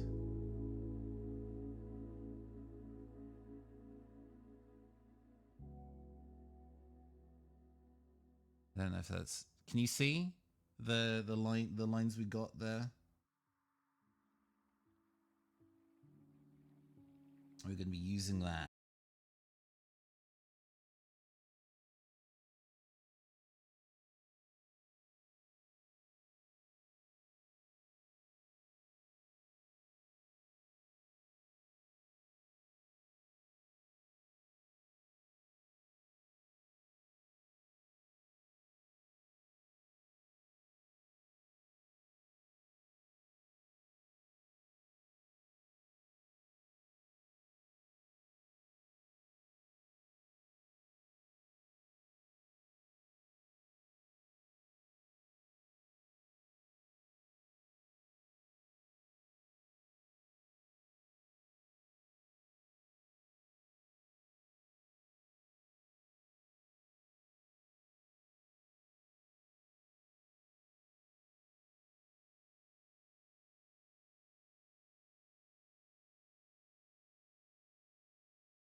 as well for the contrast of it. And I think once we have that, we will be where we need to be.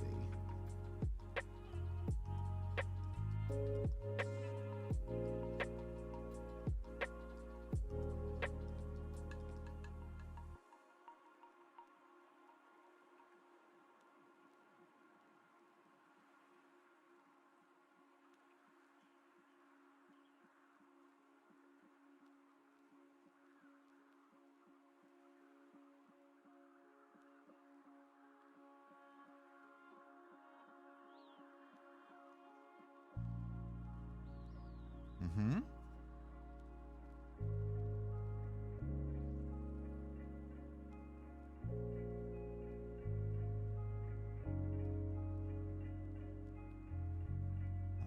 Oh, gosh. It's kind of just doing the same with the sleeves.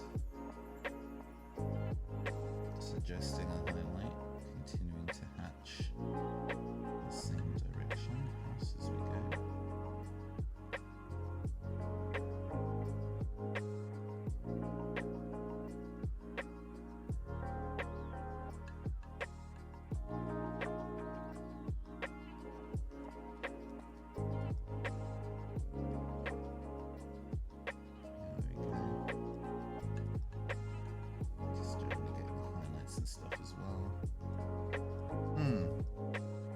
In the areas where there isn't a wide enough surface to properly do hatching, it's just going to be a matter of highlighting edges to make sure the pale pink reads correctly.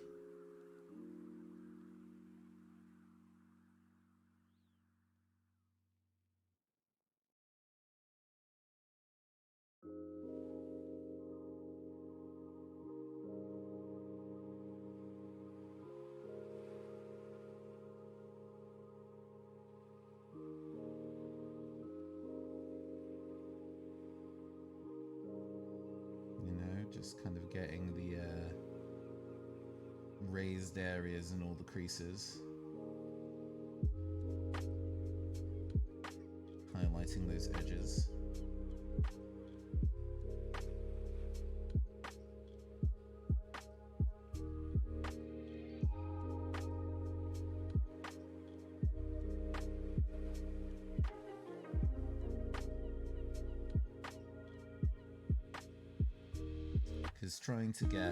I have a feeling trying to get the hatching across the trousers is probably not going to happen, right?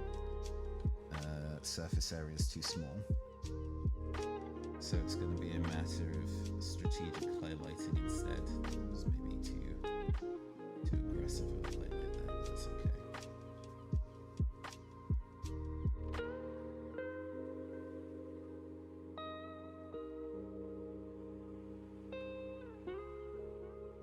Highlighting is a little bit blobby.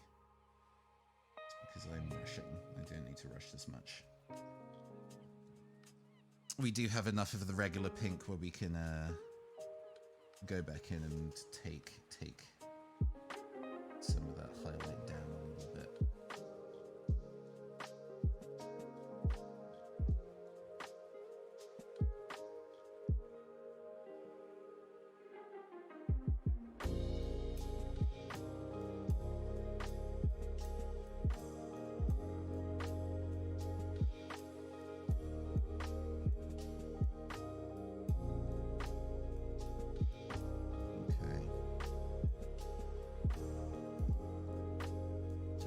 To work at the really high, like visible raised areas in it.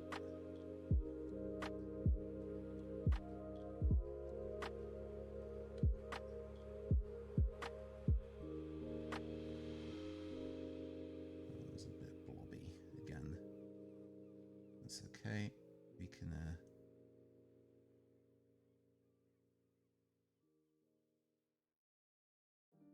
and we're gonna hopefully cross hatch that back the other side as well. Or maybe sponge? Maybe sponging might be the way to go.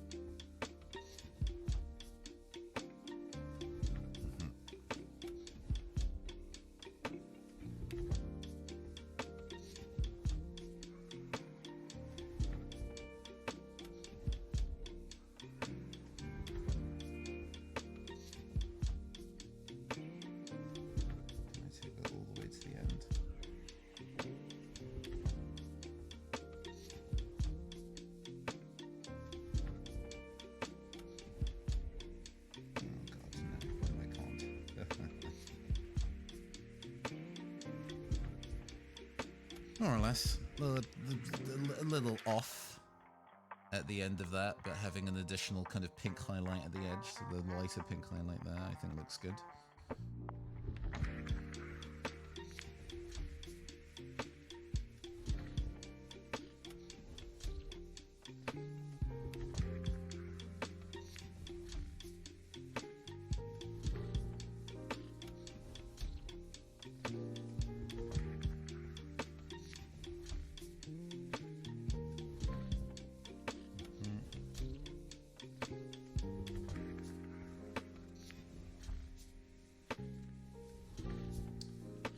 Softly and gently.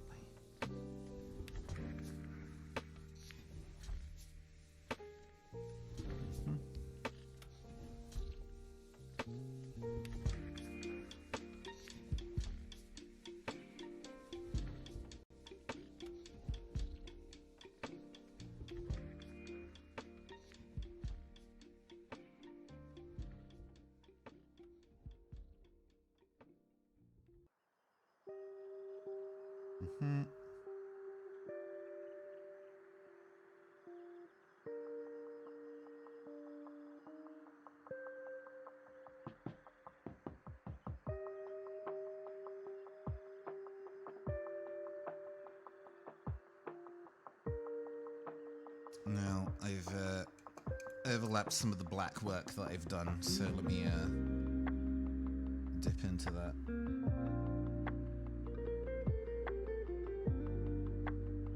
Just clean those edges up.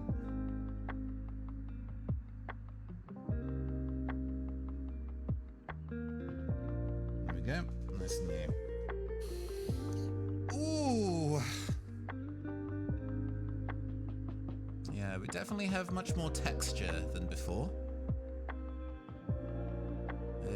We're getting a full range of colours in on the jacket now, which I think is nice. Oh yeah, there's also the blob at the front.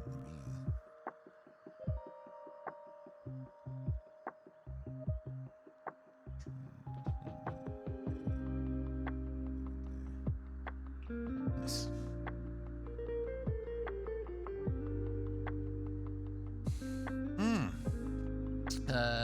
Yeah. There is.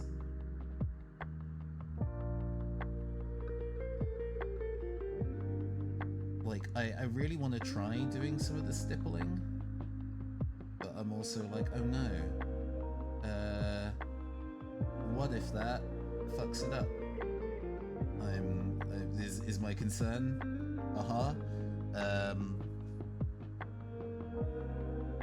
Especially since the progress of this has come out so nicely. I don't want to screw it up at the 11th hour. Oh, this back leg here doesn't have any highlight in it yet, so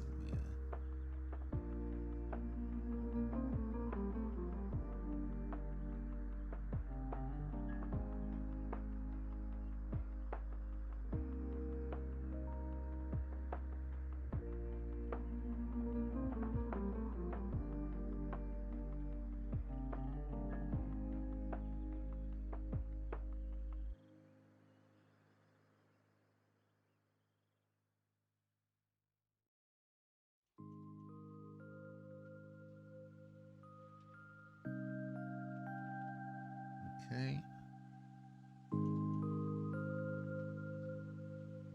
So adding the kind of peach highlights to this part of the leg here.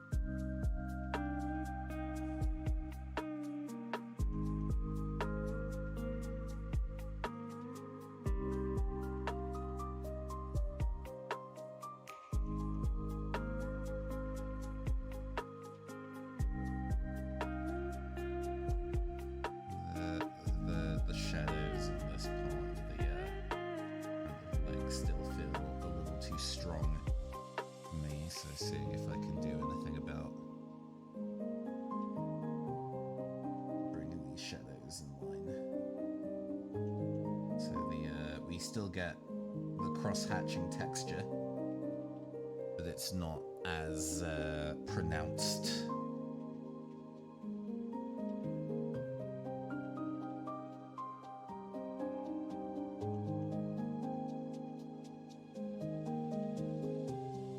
Okay, there we go.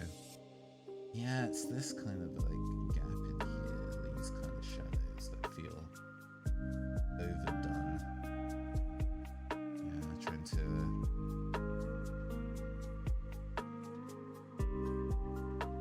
not have them quite so obnoxious.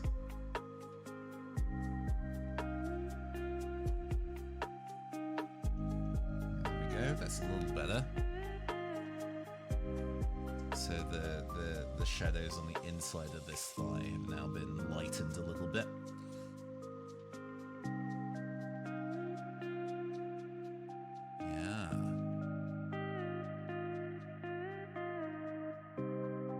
Guess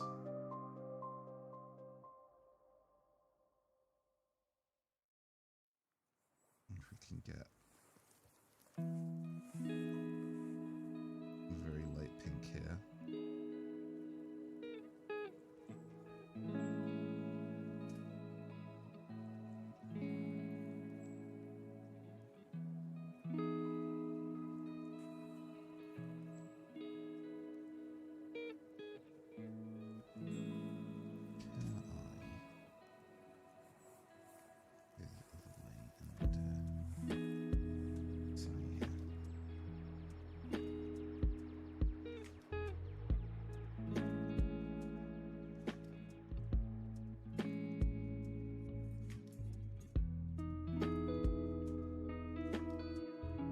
Taking. Hold on.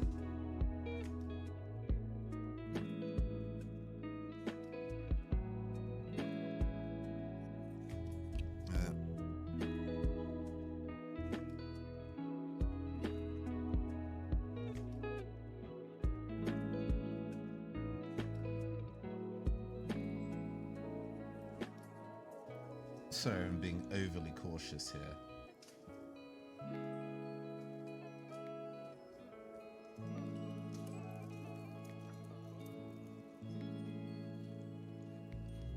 Cross-hatching the other way.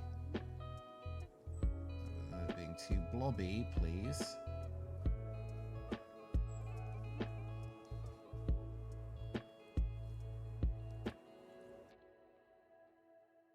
Is this even?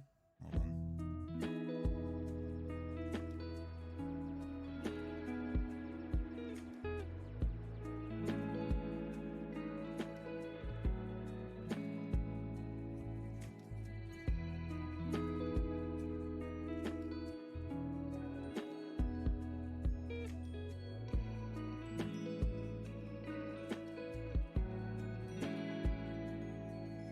Yeah?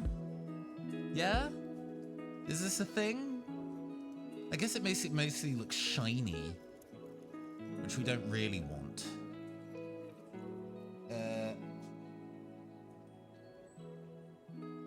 This might be a matter of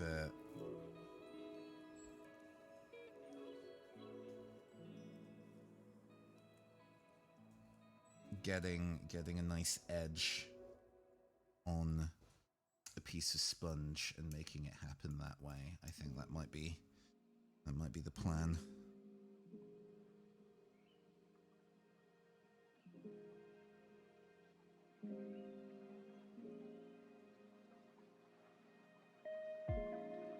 Oh yeah, no, here we are.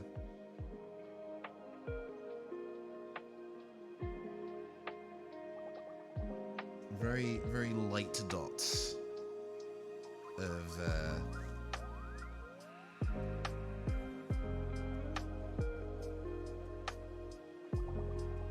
sponge, I think, is what's needed here to make it happen.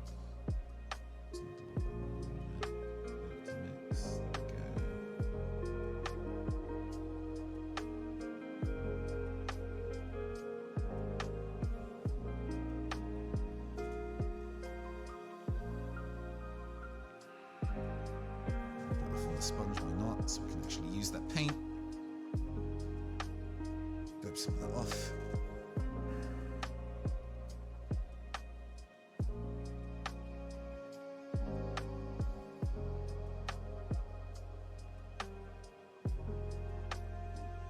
Yeah. I think this is the bit of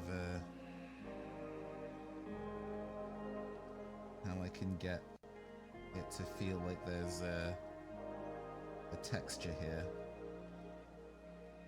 is by using very light sponging in some places to kind of get just a little bit of speckling on it.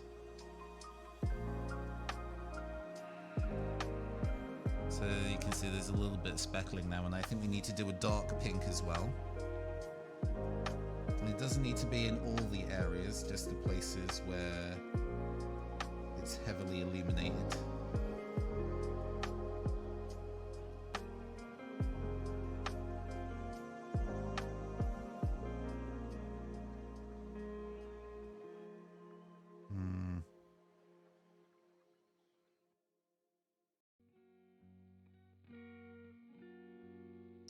This is maybe approaching fussing territory, and I'm doing too much. I am unsure.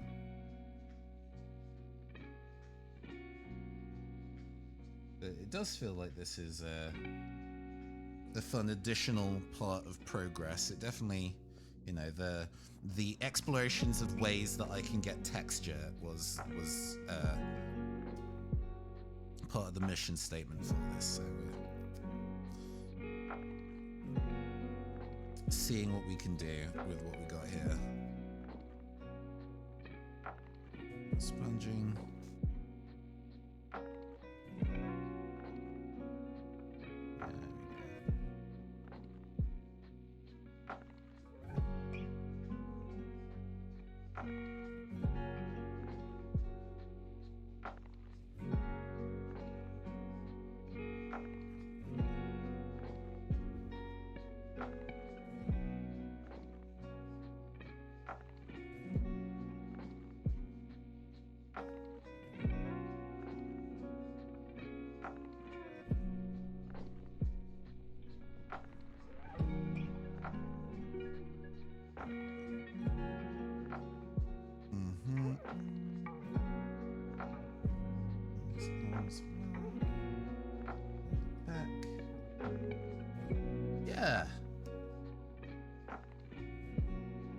Yeah, here we go. So we have a kind of like light spatter now, and I guess we need a dark spatter as well, and then we're in, which we can do because we've still got the color. We don't need to use that. We can use laser magenta. We're not going to use very much of this at all, just a teeny tiny bit. And mix that up with our pink, so we have a slightly darker version.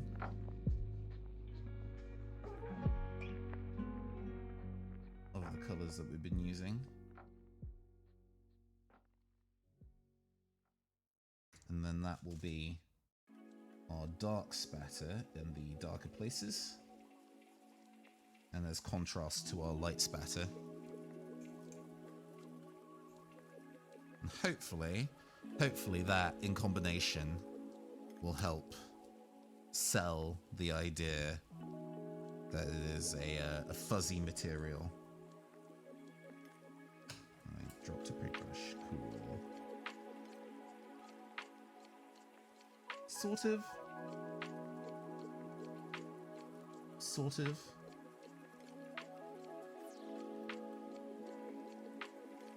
Yeah, I'm not quite sure if that's better. I think maybe it's a step too far, but that's okay. We never want to go to a point where we feel like we're overly pushing it. I will, however, use that dark magenta to... which one are we using? I think we're using this one. Draw back in some of the lines that we covered with our painting before, so...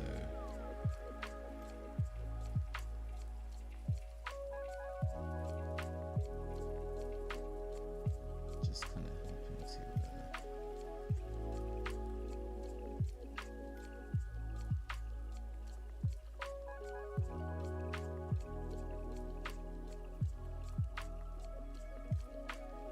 bring the lines back in line.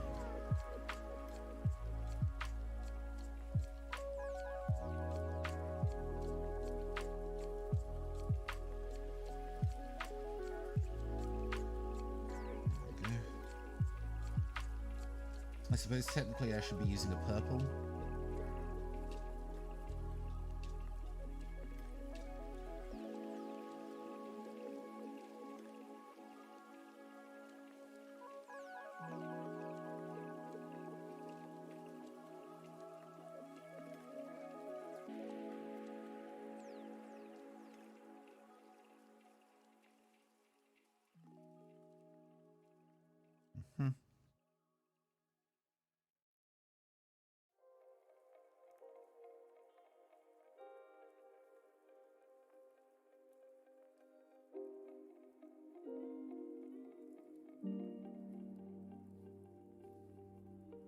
Doing some nice gentle line work in those seams. So now you can see that we've got a bit of the dark magenta in, keeping the paneling there. Yeah. It gives me more of an impression of kind of like petals, like very sakura blossom, this pink now. Especially on camera, but I like it. It definitely feels like a texture, like a material now. It doesn't feel like weirdly out of place. I don't think. I think we've managed to make it feel unified with the rest of the piece. Which is important.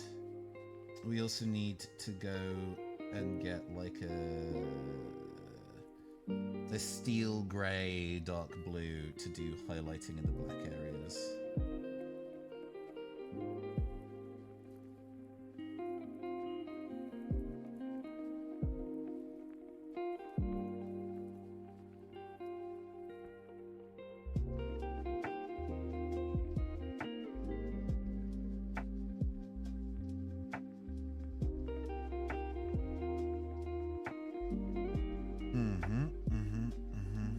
We're doing the glossy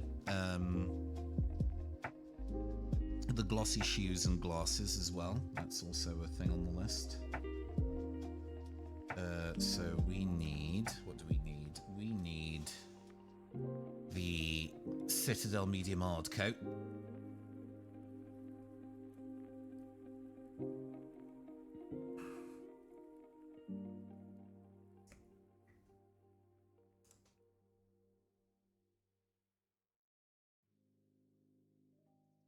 Take a nice dollop of that with a little bit of water. It can be quite chunky.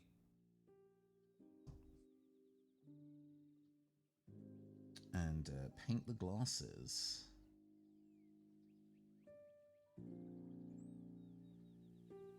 Just using a little bit of it to make the lenses of the glasses shiny. And then a more sizable amount to make the boots shiny.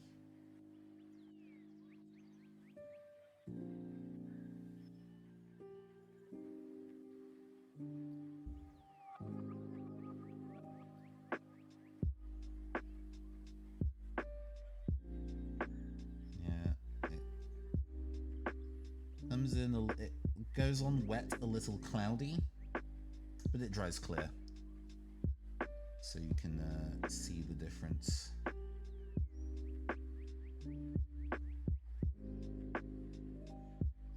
While it's going on wet, you can see where you painted versus where you haven't, since it's a little cloudy.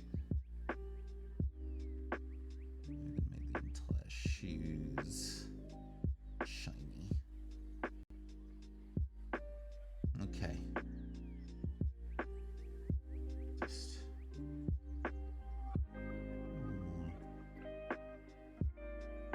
glasses, nice. I don't know if you can see. Glasses are a little shinier now, as are the boots. And we're going to go and take a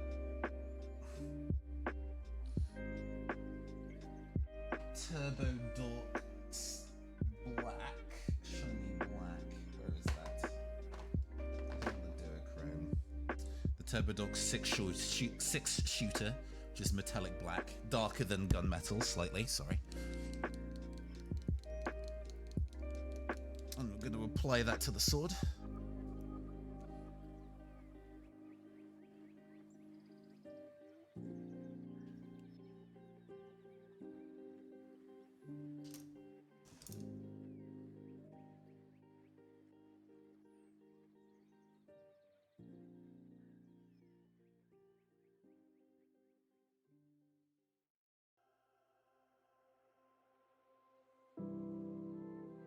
And it goes on very nicely over dark colours.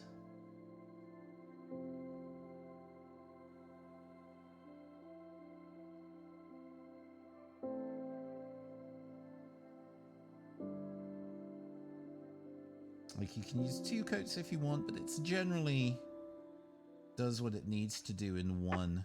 You do it on a dark base, which is nice.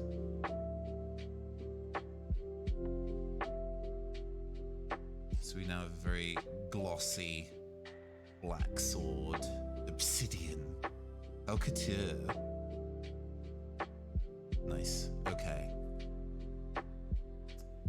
Anything else that I wanted to do?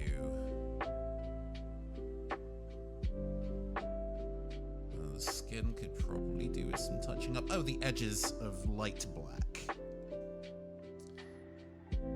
in the areas where that's needed. So we need to make sure that all of our paints are properly closed. We don't want any of those going awry.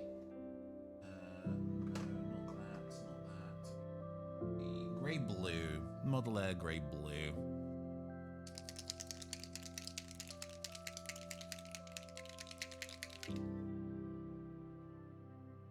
We don't need a ton of it. We just need to put a little bit down so we can clean up any of the areas that are supposed to be black but without painting in actual black.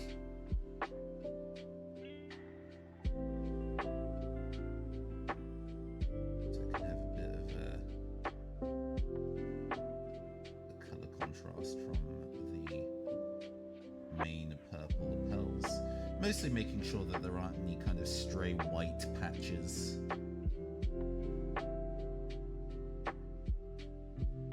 Making sure there's a nice even tone throughout.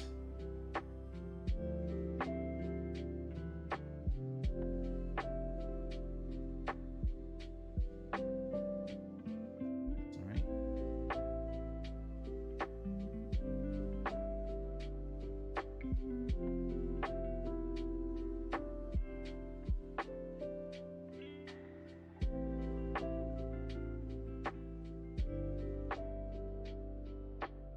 especially after we did all the sponging.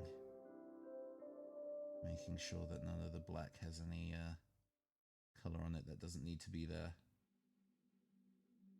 There we go. That looks good.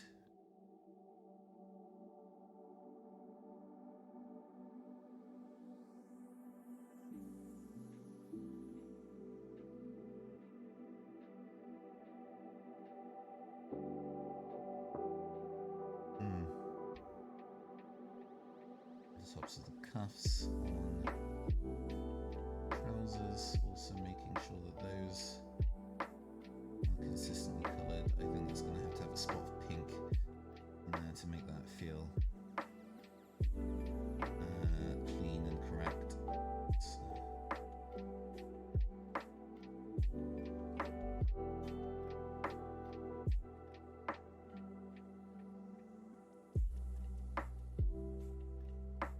Okay.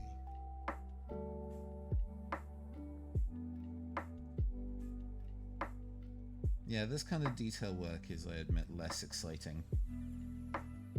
But it is necessary to make it feel complete and robust.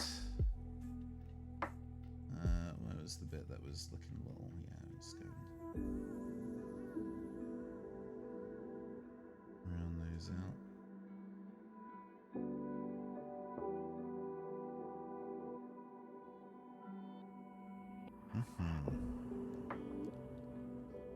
And we haven't really touched the chest armor much at all. But to be honest, I don't think I really need to. I think it looks good. Yeah.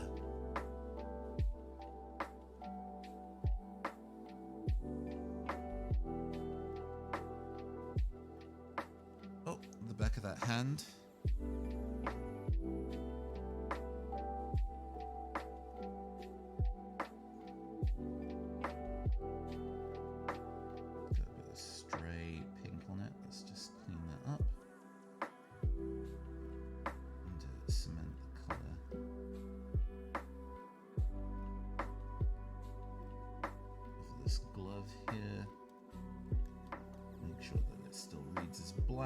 Skin tone. Excellent. All right. I mean, I would call this done, more or less.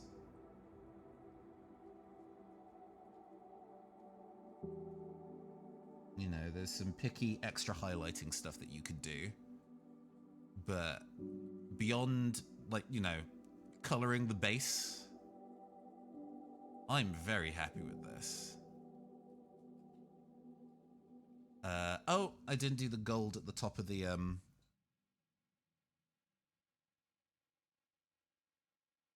this is also gold. All the way up here.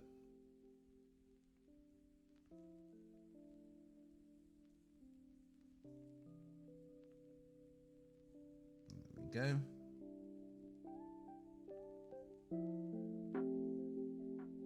Nice. Okay. Yeah. No.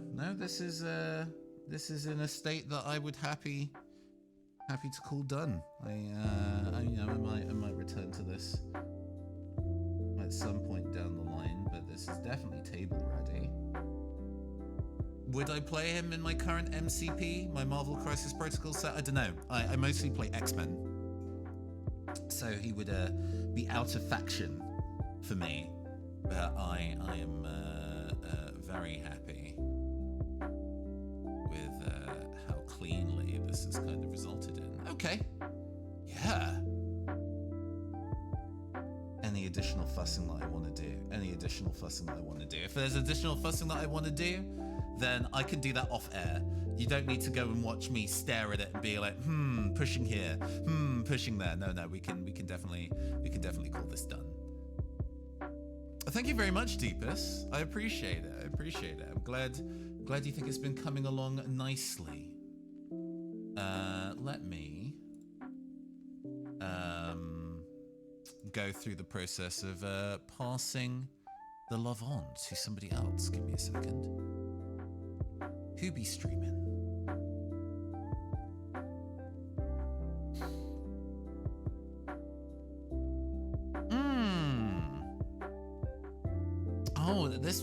Sunday. There are not that many people online. And Games Done Quick hasn't started its second day of Juneteenth yet.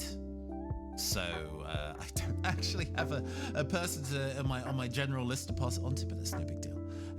In other words, I guess we can go and call this a stream, and I will go and catch you all. It's been nice. It's always nice to chill. I'm glad you found this time relaxing. The process of making art while other people are also vibing with you, I think, is what has me continue to do these. Because yeah, the process of that, I think, is very nice and relaxing for me as well. All right, I will see you all next week, most likely on Thursday. Well, we'll be back at it with more Pokemon Mystery Dungeon. But until then, have a fantastic afternoon, everybody, and enjoy the rest of your Sunday. Catch you all later. Bye-bye.